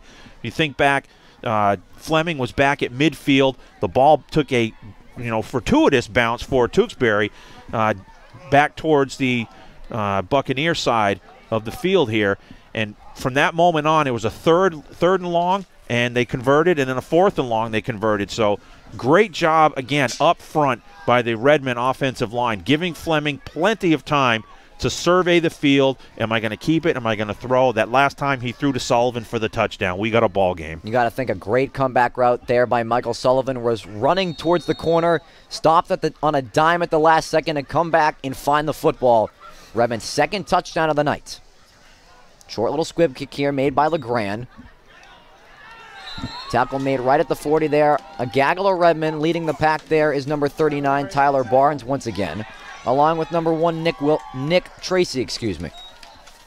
Well, now, if you're Coach Tone here for Bedford, this is not necessarily a kneel-down situation. You know, they've got that big play capability. Do you take one shot downfield and maybe there's a defensive penalty or something which would advance the football and get you closer. You have a chance for a Hail Mary. Anything can happen now here with 4 seconds left. And Danny Fleming, who is the free safety for the Redmen, back on defense. Definitely what he was telling his players as he was speaking to them there as the Buccaneers return to the field. Don't let anything go over your head. Yep, keep everything in front of you in this situation. The Buccaneers 4 seconds, 60 yards away from the end zone. Let's see what Jake Morrison and the offense do. They're going to go to their best player, Miles, up the middle. Not going to go anywhere. Well, they didn't have us in their headsets, so you can throw that out the window. They just, rather than kneel down, they just hand it off to the right side. We're at halftime. Nevertheless, what a great first half it was. 35 points on the board, and the Bedford Buccaneers lead 21-14. The 12-seeded Buccaneers looking for the upset over the 5-seeded Tewksbury Redmen. We'll take a short halftime break and get right back to Redmen football on Tewksbury TV. Fans, you don't want to go anywhere. It's the state tournament. We got playoff football right here. I love it. Be right back on Tewksbury TV. Hello and welcome back to Doucette Stadium in Tewksbury, Massachusetts. Quite the fireworks in that first half between the Bedford Buccaneers and the Tewksbury Redmen. The Bucs with a 21-14 lead over the Redmen. We thank you for joining us on Tewksbury TV for tonight's round of 16 Division IV MIAA football matchup. My name's Andrew Delpian alongside Vince Allo. Vince, impressive first half for either side, but the Buccaneers with the 7-point lead, the Redmen with a crucial touchdown to end that first half, only trailing by 7 in this ballgame. Yeah, and both ball clubs cashed in on opportunities that were presented to them. On the turnover against Tewksbury, Bedford cashed in with a touchdown to give them that 2-touchdown lead. And then the special teams play, the botched punt late in the first half, gave the Redmen great field position and some good conversions on 3rd and 4th down by Tewksbury, put them in a position where they cashed in to cut it to a 7-point lead here at the half. And again, Andrew, Tewksbury opens the second half with possession of the football, so that's the ideal scenario that they wanted. We're expecting a very fun second half here. Playoff football, this is what it's all about. Cold weather here in November, coming down. End of the regular season a week ago. First playoff game for each of these teams here in the new format. We got rid of the North and the South sectional tournaments, just one big tournament of the top 16 teams in the MIAA power rankings, giving us a great 12-5 matchup here tonight at Doucette. Yep, Doucette Field is the name of the field here, and I'm going to say hello to Jennifer Doucette, my better half. Same pronunciation, different spelling. She is watching from our place, maybe about a mile from here, over at Patton Green in Tewksbury. Gotcha. The winner of tonight's game will face the winner of the 4-seeded Grafton, currently taking on the 13-seed Marlboro. Again, the winner of tonight advancing to the state quarterfinals, this being the round of 16, the first playoff game for both of these squads, trying to advance to the Elite Eight in Division 4 of Massachusetts high school football. Yeah, it's all about adjustments at this point, Andrew, and 7-point lead for the Buccaneers here in this start of the third period. And we talked about it in the second period about the ideal scenario if you're Tewksbury, and we witnessed it. They were able to cash in, get that touchdown.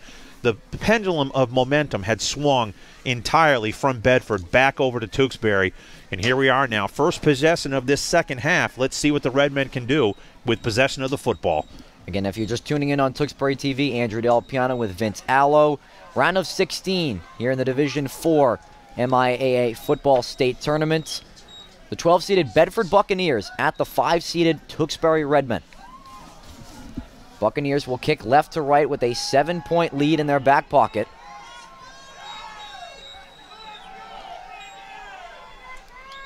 Pretty large crowd here tonight at Doucette Stadium. The first playoff game here taking place at the new field. And as you mentioned earlier, Vince, a beautiful venue for some playoff football. Temperature dropped, though, dramatically from the kickoff back at 7 o'clock, so just got to remember, we are in New England in November, and this will happen, so buckle up. Second half about to get underway. The kick from Tatarchik is off, and it's taken at the 26 by number 13, Blake Ryder. Blake with a hole up the middle. Ryder with a great start to the second half. Not really known for his return ability, but that's what it takes in the playoffs. Some unsung heroes getting some good field position for the Redmen. Trailing by 7 following the late touchdown in the first half to Michael Sullivan. Well, the Buccaneers are winning on the scoreboard. They're winning in the turnover category, but field position-wise, Tewksbury's holding that advantage now. First opportunity here in this third period, taking over at their own 45-yard line. Great return by Tewksbury. Again, it was Ryder on the return, number 13 for the Redmen, who's now in at tight end once again. Fleming shifting from under center to in the gun. We'll take the snap from Da Vinci Sidney. Fleming faking the handoff. Trying to go up the middle, barrels into a defender. Redmen trying to push the pile a little bit, and they do so. He ran right into number 87, Richard Fideli, but Fleming,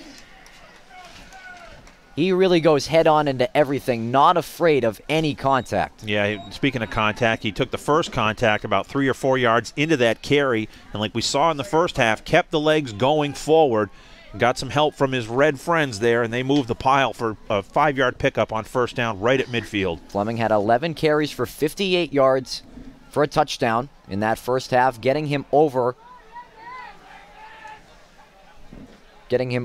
660 yards in the season, Getting 5 yards on first down right up to midfield. A minute into the third period.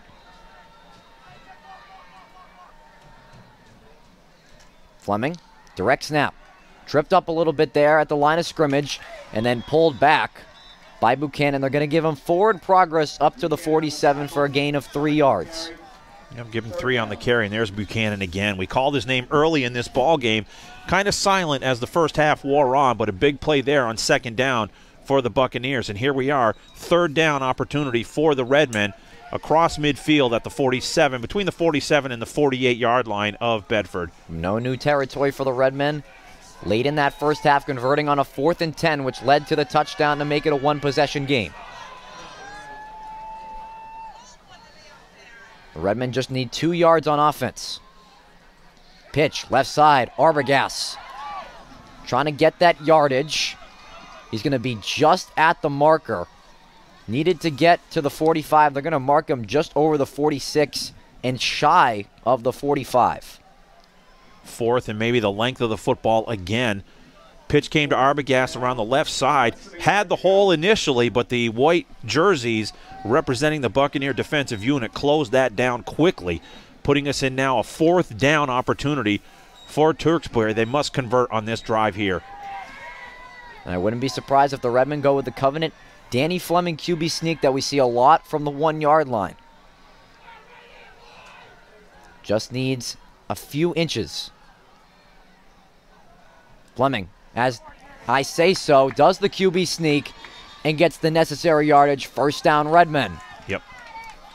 Inside the 45 to the 44, enough for that Redmen first down.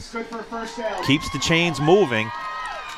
And that's his signature play when he just needs about 1 yard, whether it's from the goal line or you just need a few inches to gain a first down. That's Danny Fleming's play. And again, we saw it late in the first half. We're seeing it here on the first drive of the 3rd period. Great play up front by the Redmen offensive line. Like you said, he needed a yard. He got 2. Or just about a yard. He got the yardage he needed, let's say, but it all starts up front with that Redmen offensive unit. 3 minutes into this 3rd quarter. Bedford leading 21-14 over Tewksbury. 1st and 10 for the Redmen from the Bedford 44. Fleming going up the middle once again. Taken down from behind by Buchanan. But getting to the 40-yard line, gain of 4 on first. In that 3 to 5 yard on first down is where you want to live.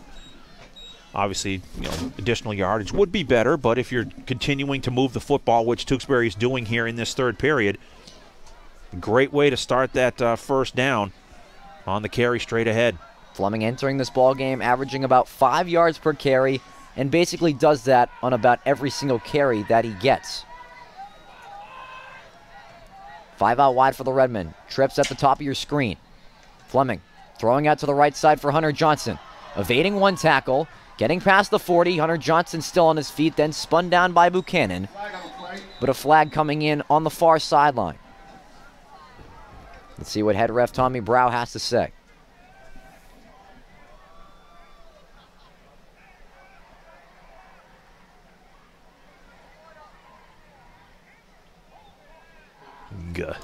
Holding, a penalty against the Redmen. Holding on the Redmen. It's going to push him back 10 yards. Definitely not what the Redmen wanted to do there on that play. And there was that formation that we saw towards the tail end of the first half with the trips to the right side. The quick drop back pass out to the right side. Blockers in front of him, but Johnson just couldn't get additional yardage, but it was all wiped off the board anyway because of the holding penalty. So what would have been a 3rd and short is now a 2nd and very long. That being a 10-yard penalty, pushing them back to the Bedford 47. The first down marker sitting at the 34, so it'll be 2nd and 13.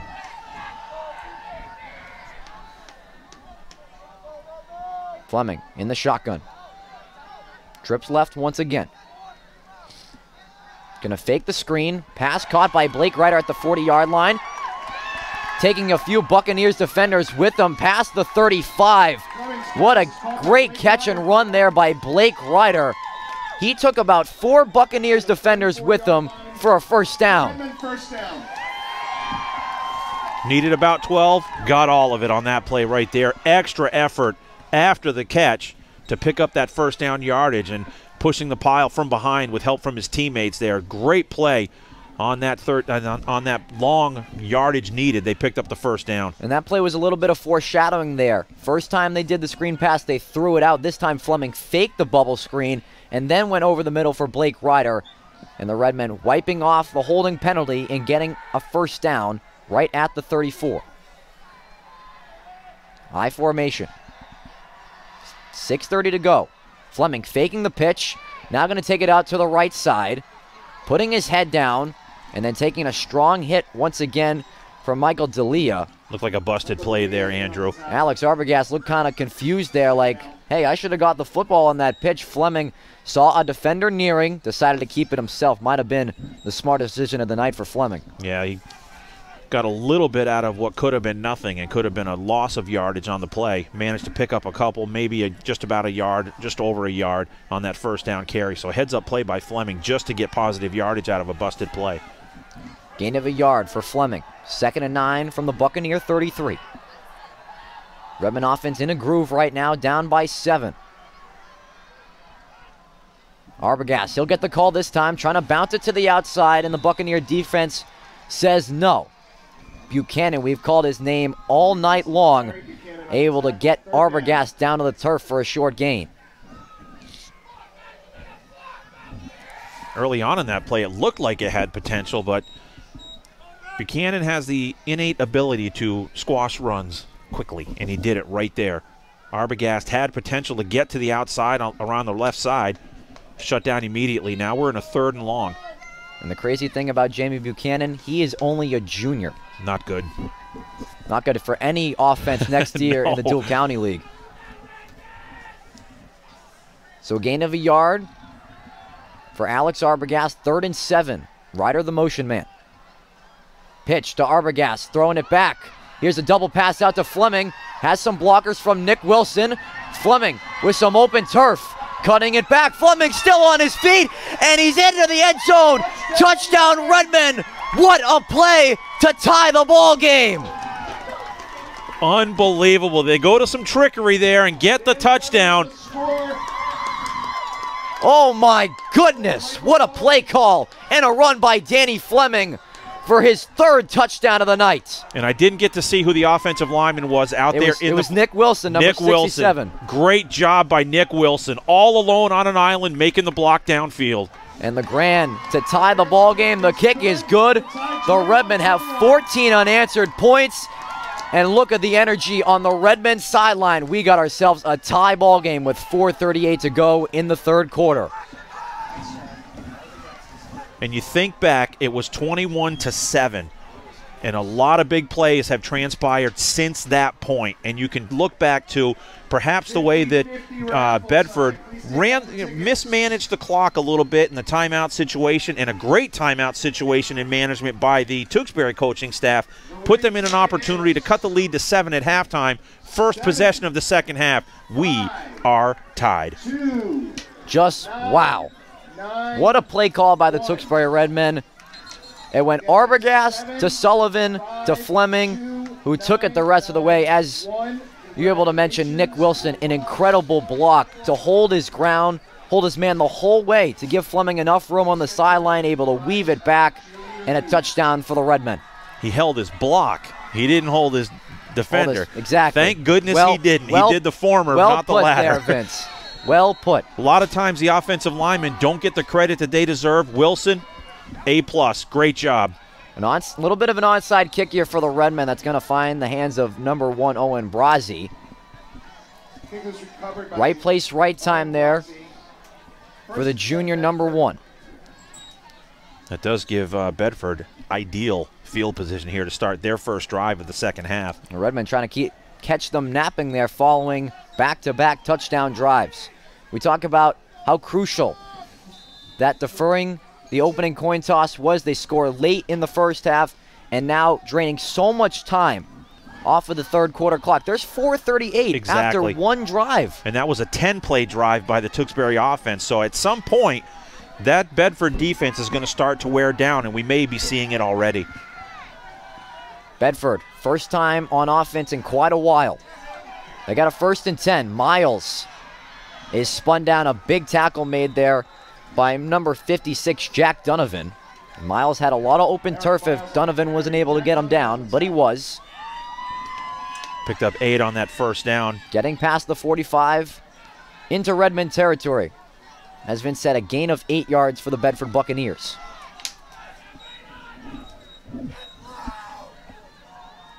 Low snap. Miles call once again, goes right at the defender. Pulled down by Isaiah Penna and Donovan. Miles for the first down. First down, Buccaneers. And give them the 39-yard line. Inside the 40 to the 39. 1st and 10 now for the Buccaneers. But the most important thing now is the Redmond defense. They need to come up with a stop. They got a lot of momentum right now. Fake the handoff to Miles. They're going to launch it downfield over the middle. Incomplete.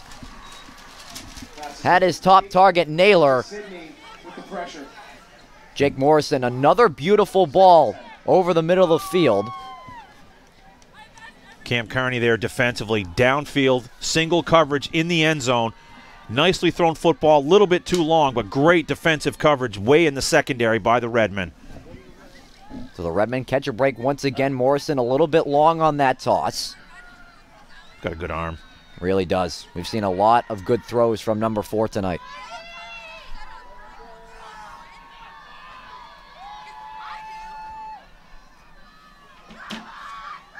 Trips left for the Buccaneer offense. 2nd and 10 from the Redmen 39. Morrison flushing out to the left side, trying to find a comeback route. Pass caught. First down for the Buccaneers. Pass is caught by Nicholas Tatarchik. Down to the 29. And it's the kicker, number 11, Nicholas Tatarchik, who has 3 extra points tonight, getting his first reception on the evening. Another first down for the Buccaneers. They continue to move the ball deep into Redmond territory.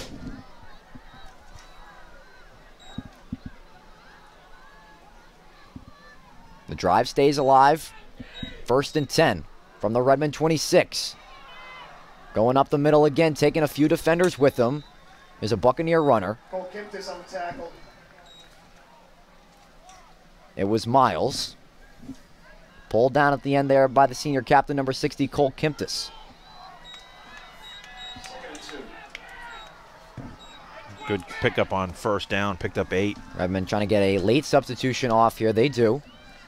But the tempo of this Buccaneer offense has been tough to contain for the Redmen, something they really haven't seen all season long.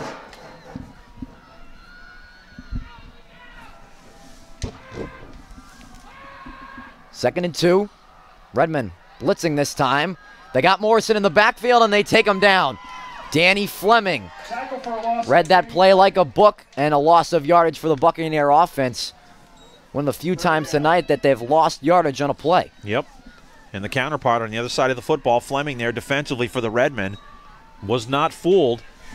Came around from the right side of that defensive line, making the solo tackle, and a big play for the Tewksbury defense. 3rd down and 4 from the Redmond 23. Let's see what Morrison has in his bag of tricks. Pass play, Redmond blitz, getting the pass off. It's caught, they run up the middle, and it's going to be a touchdown for the Buccaneers. Nick Tatarchik gets a touchdown right back for the Buccaneers. They answer the Redmen consecutive touchdown drives. And here we go again, the Buccaneers now leading 27-21, under 2 minutes left in the 3rd. It was a short field drive too, Andrew. 7 plays on the drive. Started at their own 48-yard line off the squib kick on the ensuing kickoff from Tewksbury. 7 plays later, the Buccaneers respond. Here's Tatarchik on for all 7 points on the drive, and the kick is good.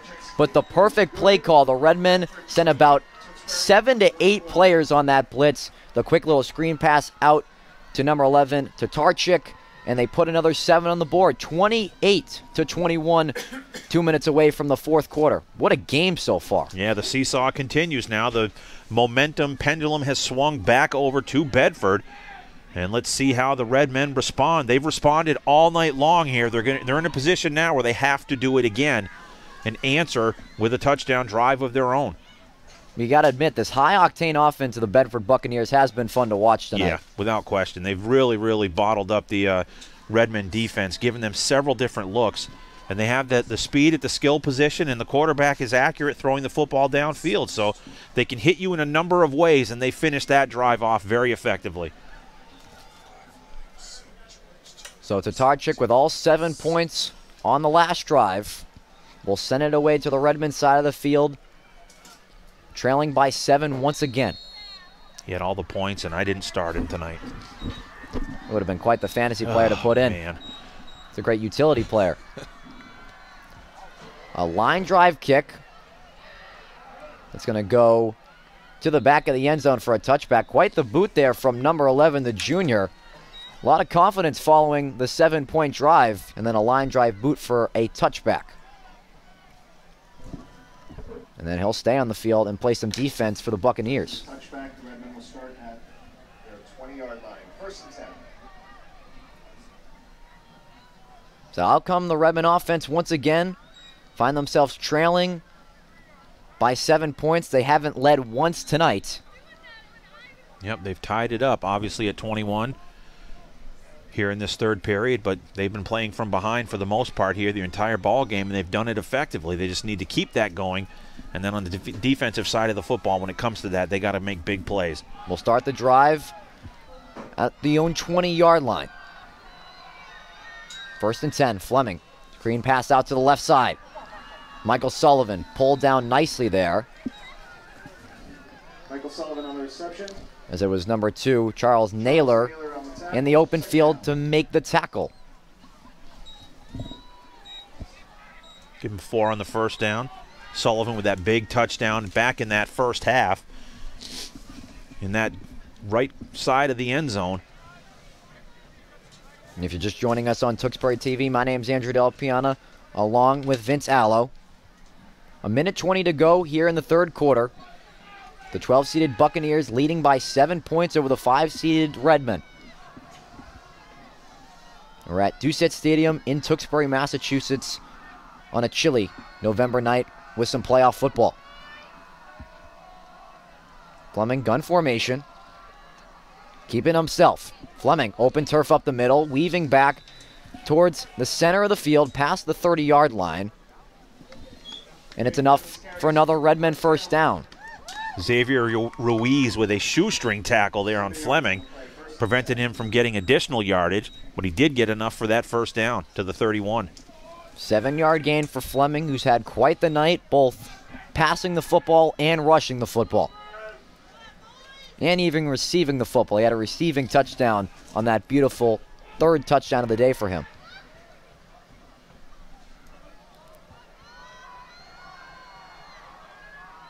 Fleming back in the gun, 1st and 10 from his own 31. Direct snap to him once again, trying to follow the lead blockers. Gets about 5 yards to the 36. It's going to end play here in this third period, too. With 5 seconds clicking down. It's going to be a 7-point lead for the Buccaneers of Bedford as we head into fourth quarter action. So that'll do it in this third quarter. The Bedford Buccaneers answer with a touchdown drive to make it a 28-21 ball game. We got 12 minutes of regulation left here at Doucette Stadium. Playoff football, there's nothing like it. Stay tuned here for more Redmen football on Tewksbury TV. We'll be right back.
Hello and welcome back to Doucette Stadium in Tewksbury, Massachusetts. You hear the crowd noise amping up here. That means it's fourth quarter time. It's winning time here in the MIAA Division IV Football State Tournament. The 12-seeded Bedford Buccaneers at the 5-seeded Tewksbury Redmen. The Redmen with the ball, trailing by 7 points. In a 2nd and 5 situation from their own 36-yard line. Fleming will start under center and then going to drop back into the gun. Extra blockers to his left.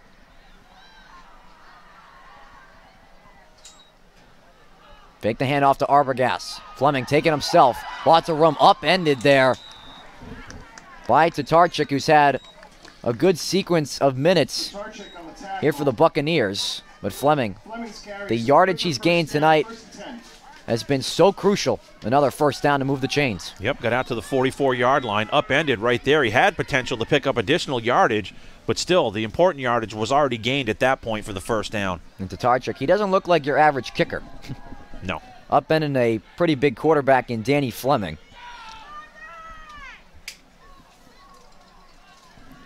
First and 10 for the Redmen from their own 44. They'll switch the main blockers on this side to the right side. That's the way Fleming will go. Into a pack of Buccaneers, just shy of midfield for a gain of 5 up to the 49. I think they found something in that play right there. Fleming just, sampling the defense, waiting for his opportunity to split the defenders, give his offensive lineman enough time to give him just enough of a crease to get downfield, and he did a nice, decent run of 5 yards on that first down close to midfield. They continue to go with what works, and that's Danny Fleming carrying the ball on QB keepers with extra blockers. I still like the play action downfield. I just have a feeling we're going to see it again. Rush, rush, rush, then you hit him with the pass. You never know. Redmond just shy of midfield, 2nd and 5 from their own 49. Same formation as the last 2 plays. This time Arbogast gets the call. Taking it to the outside, trying to cut it back. That just hasn't worked tonight for Alex Arbogast. They eat him up for a loss of about 3 yards to the 46. Nowhere to go. The defense strung him out, used that additional defender known as the sideline to hem him in. No cutback lane was available either for Arbogast. Big play here now, 3rd down and about 8 from their own 46-yard line. Just over 2 minutes played here in the 4th quarter, under 10 minutes left in the ball game. A big 3rd down here. Redmond with the football on their own 46. Hopefully that loss by Arbogast doesn't come back to bite them. Trips left for the Redmen. Fleming in the gun. Fake the bubble screen. Letting it fly downfield, down the sideline. Pass incomplete. Sullivan was trying to control it, falling backwards. It looked like a good ball from Fleming initially. Just might have overthrew his intended target, Sullivan, a tad. And that'll bring up 4th down. Looks like the Redmen are going to bring out the punting unit. Be the first punting situation for Tewksbury here tonight. We think back to the lone punting situation for Bedford in that first half and how it backfired on them. Let's hope that the Redmen here have a better result on this first opportunity to punt the football away. Michael Sullivan getting his first punt of the night. The Buccaneers with 2 return men. Line drive boot off the right foot of Sullivan. Going to take a bounce, tumbling into the Redmond sideline. They're going to start the drive at the 33-yard line with 9:17 to go in the ball game. Buccaneer football. We've talked about it, Andrew, the entire ball game. Who will make that big play defensively for the Redmen here tonight? If ever there were an opportune time to have that person rise to the occasion, we're looking at it right now. And the Redmen entering this game without a star linebacker, Sean Hurl, that's really came into his own this season, dealing with a broken wrist, out for the remainder of the season, which has Cole Kimptis now playing linebacker along with number 56, Jack Donovan.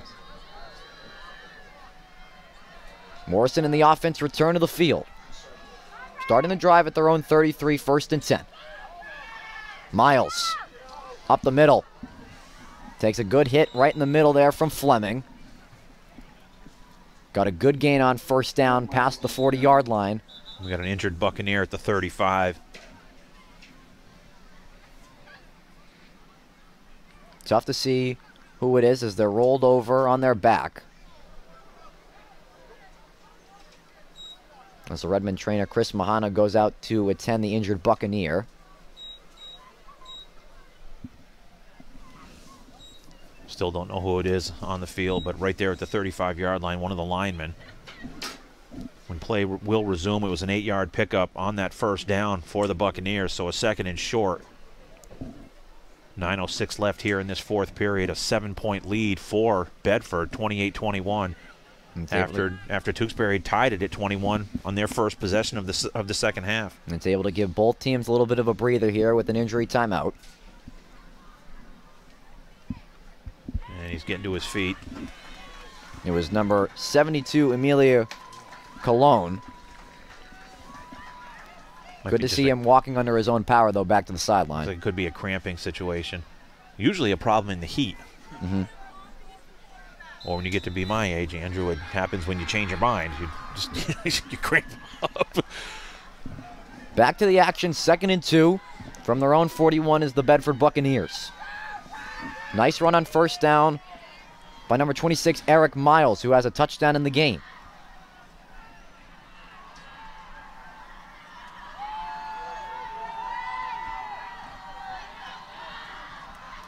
Miles up the middle, lots of room. Able to be tripped up at the last moment. First down for the Buccaneers, over the 45 to the 46. And at this point in the ball game, it's continuing to move. That is the most important piece here tonight, the clock. Quickly back to the line of scrimmage. Miles stuffed up there, right back at the line of scrimmage, taking him down, number 67, Nick Wilson, along with the help of Aaron Conley.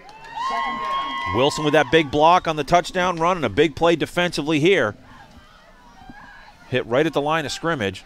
Definitely one of the reasons that Coach Brian Elward named him captain before the season. Always leading on both sides of the football.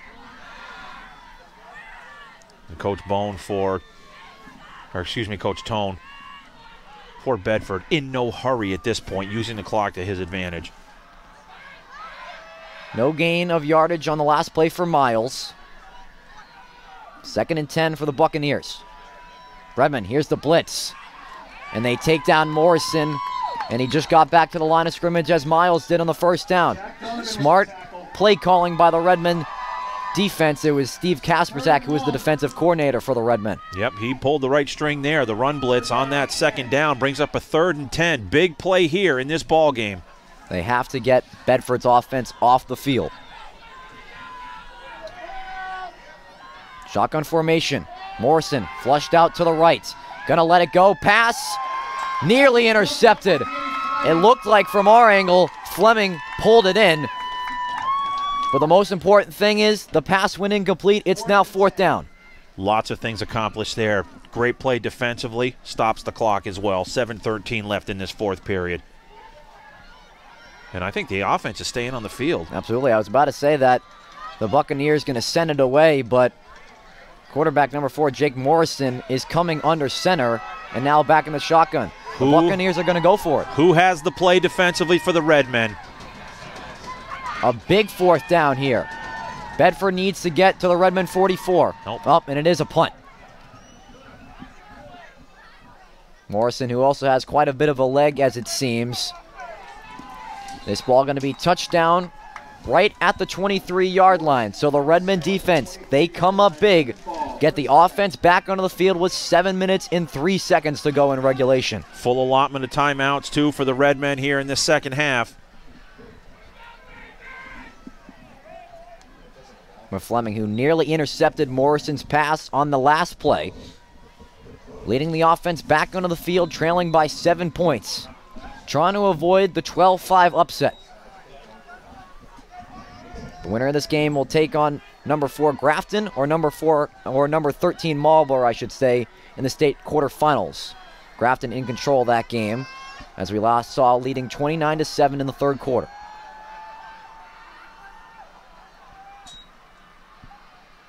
Fleming finding a hold of the right side, cutting back, slipping underneath the tackle, and then taken down to the turf by number 58.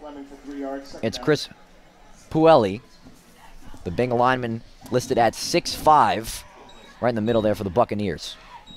Yeah, he has the ability to be a defensive force all to himself at that size there. And he, for the first time really tonight, we've called his name in a big play there on that 1st down carry, but Fleming was able to pick up 3 yards on the 1st down.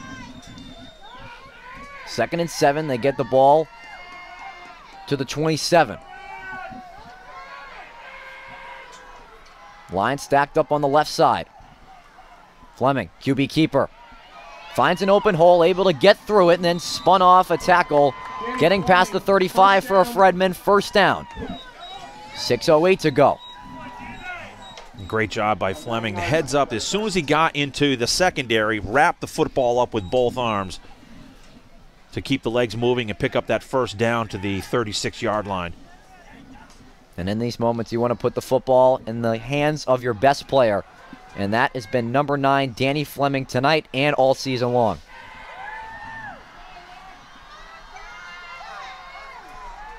An amped up crowd here at Doucette Stadium. 1st and 10 for the Redmen from their own 36.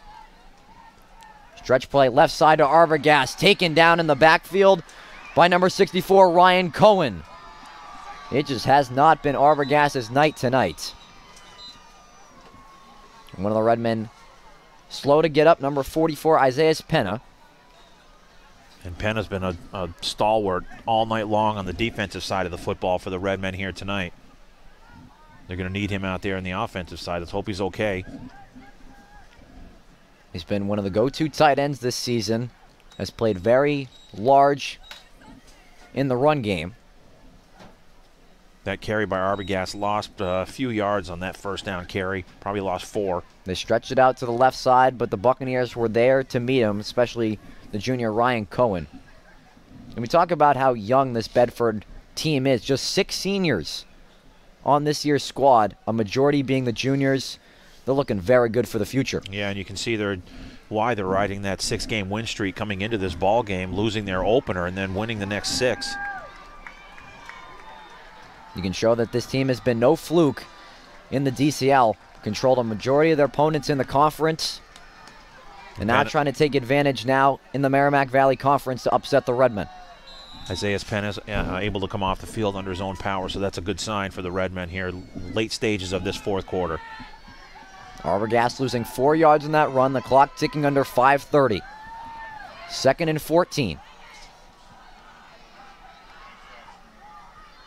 Fleming in the gun, dropping back. Buccaneers bring 5. Fleming stepping up. Gonna take it himself, past the 35. Able to beat a defender, the corner, putting his head down. And another first down for the Redmen. Danny Fleming continues to put on a great display in front of the hometown fans. Oftentimes we talk about a block that an offensive lineman makes. We're going to talk about one that one did not make. He had an opportunity. I couldn't see the number, but he could have been called for a penalty or a push for a push in the back. Stepped back just enough, made enough contact that allowed Fleming to skip out to the left side, but a great heads-up play by the offensive lineman there for the Redmen, and they pick up the first down. A play that is supposed to be a pass. Danny Fleming using his legs. Another Redmen first down. 1st and 10 from their own 48.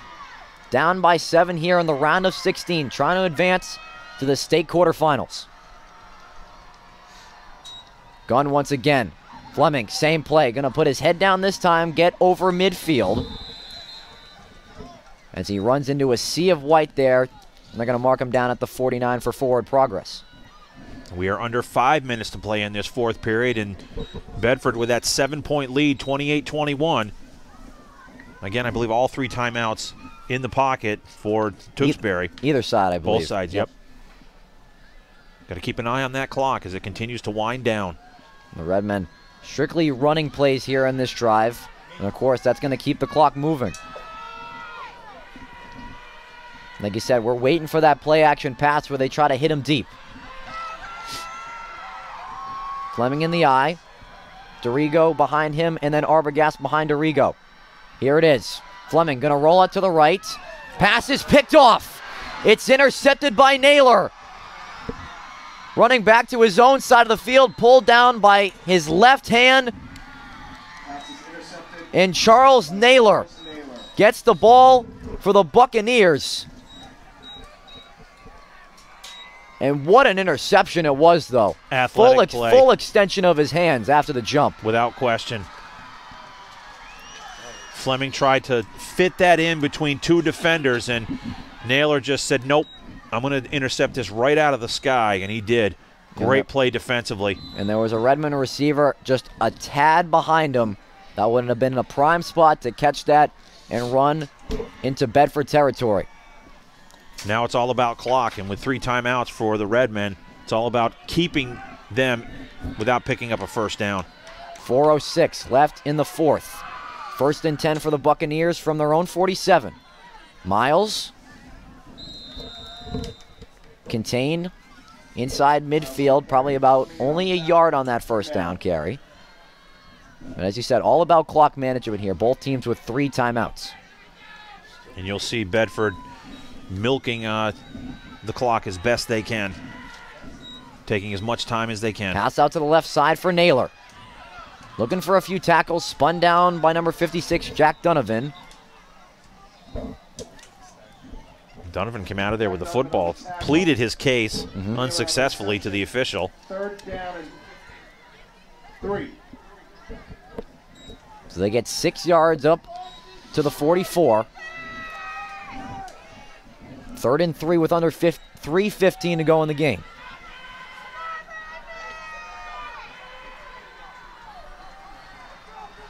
Two receivers at the top of your screen.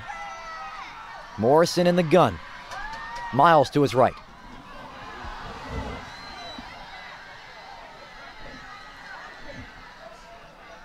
Morrison taking some time off, talking to his head coach Tone, and a delay of game penalty on the Buccaneers. That's huge. A little too much time there looking over at his head coach for the play call. I think they were thrown out of kilter a little bit, out of sync. They thought maybe the penalty was going to call for, encroachment, and it never came. They got back before the ball was snapped, and it's like Bedford never really recovered after that opportunity there. Now, what was a 3rd and 2 or 3rd and 3 or 4 is now a 3rd and 9, and it stops the clock. Absolutely. That being the biggest thing out of the penalty.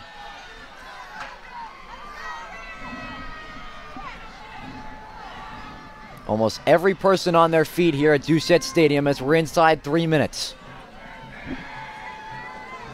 Morrison with his hands in the air. Everything feels discombobulated here with the Bedford offense. They're going to have to use their first timeout. Not the time you want to be confused with your head coach. No. Late in the ball game.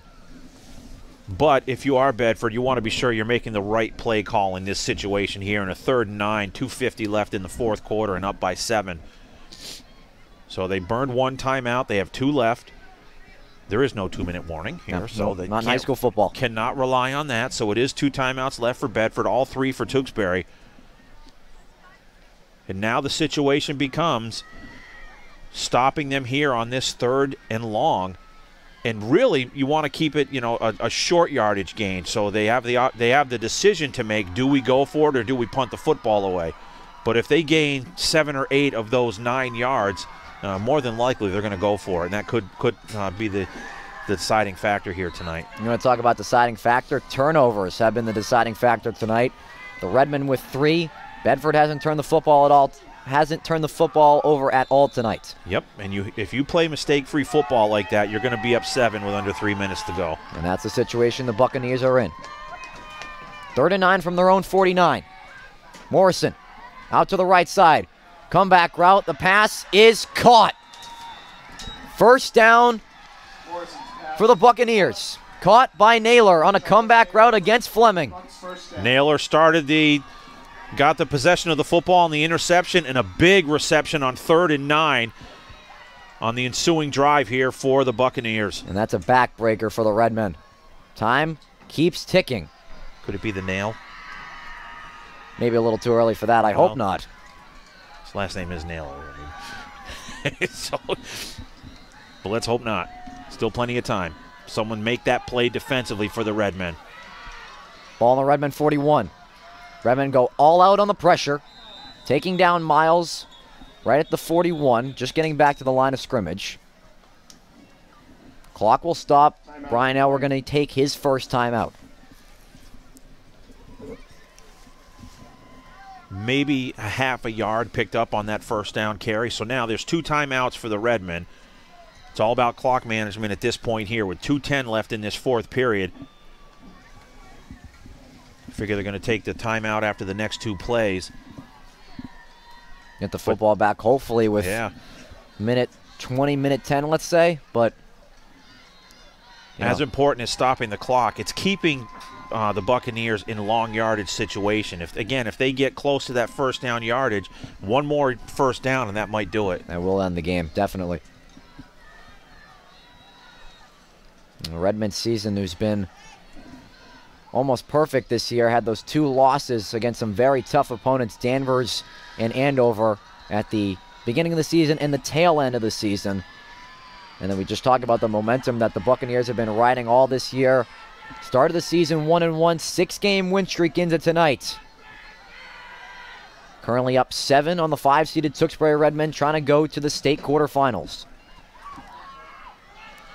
Someone needs to make that big play defensively here the next couple of plays for the Redmen. 2nd and 10 from the Redmen 41. Miles into a lot of traffic. He'll get to the 37, gain of 4 yards. Coach Elward, second timeout with 2:02 left.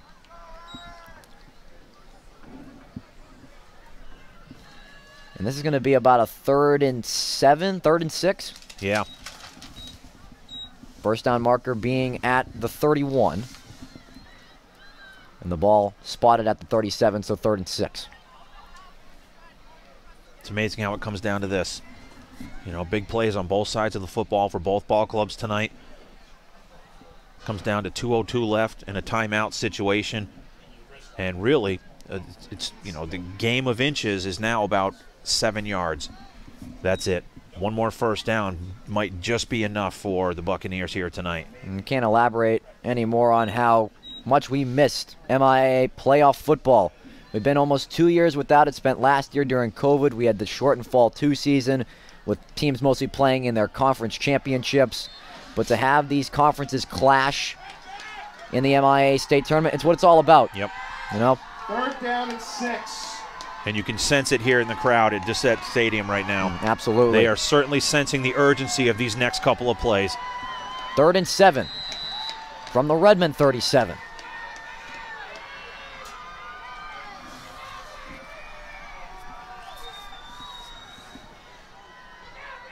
Morrison handing off to Miles with some open space. Getting past inside the 30, and that will be the ball game. Miles with the smart play, sitting down at the 1-yard line. But the Bedford Buccaneers can eat out the rest of the clock. Wow. That's a heads-up play right there. That is just Absolutely. great coaching and just great football knowledge.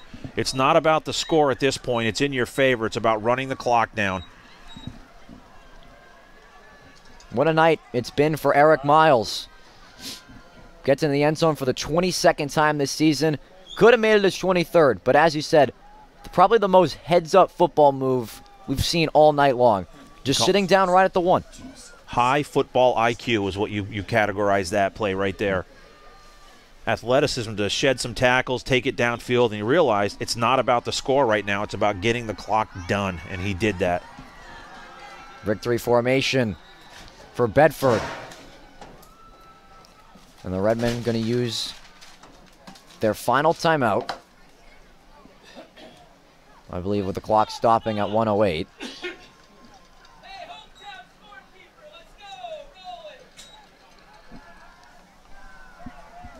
Some heckling from the fans down below. Excuse me there. As not understanding they called the timeout. Brian Elward not using the timeout there. Okay. Maybe he didn't. All right. Maybe the heckler was right. You hate to see that, though. Under 45 seconds left. Another need for the Bedford Buccaneers. I believe they'll just need one more to close out this game. But as the season winds down for the Tewksbury Redmen, hats off to the Bedford Buccaneers tonight. They put on quite a performance here when no one really expected them to win this ball game coming in except for themselves and their fans tonight. And I think you have to categorize this as mistake-free football, and they did it. The only mistake they made was towards the tail end of the first half with that botched punt, which put Tewksbury in a position to cut the lead to 7 going into the halftime. One more knee for Jake Morrison, and the Bedford Buccaneers have done it. They come in as the 12 seed and upset the number 5 seeded Tewksbury Redmen by a final score of 28 to 21. What a ball game we saw here tonight at Doucette Stadium, Vince. But at the end of the day, mistake-free football for the Bedford Buccaneers. And they end the Tewksbury Redmen season. It's a first-round exit for the Redmen, something they haven't seen in quite a long time. Yep, so many times in football it comes down to taking care of the football. Bedford did it tonight. Tewksbury did not. Bedford moves on. And with that, the Bedford Buccaneers are off to the state quarterfinals.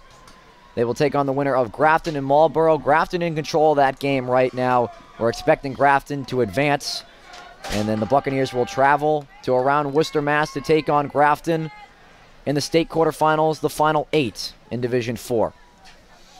But Vince, final thoughts on tonight's game with the Buccaneers moving on, ending the Redmond season. Yeah, you got to tip your cap to them. They executed when they had to. They faced adversity towards the tail end of the first half, realizing that they let the door open.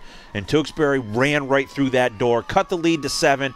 Tewksbury had the opening possession of the second half. They scored. We were tied at 21.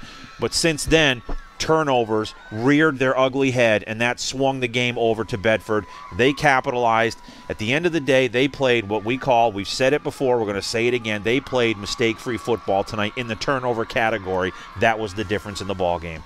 So the Redmen, their next game is looking like Thanksgiving when they visit the Wilmington Wildcats. Lucky for us, Tewksbury TV will be going on the road. We will be at Wilmington for that Thanksgiving game. But a congratulations to the Bedford Buccaneers. They came in tonight looking for victory, and they came out of Tewksbury, Mass. with it. Again, the final, Bedford 28, Tewksbury 21. For our entire crew at Tewksbury TV, my name's Andrew Del Piana. Thank you for joining us tonight. Vince, it was a pleasure working with you tonight for a great ball game here, some playoff football. Signing off from Doucette Stadium for the final time tonight. Good night.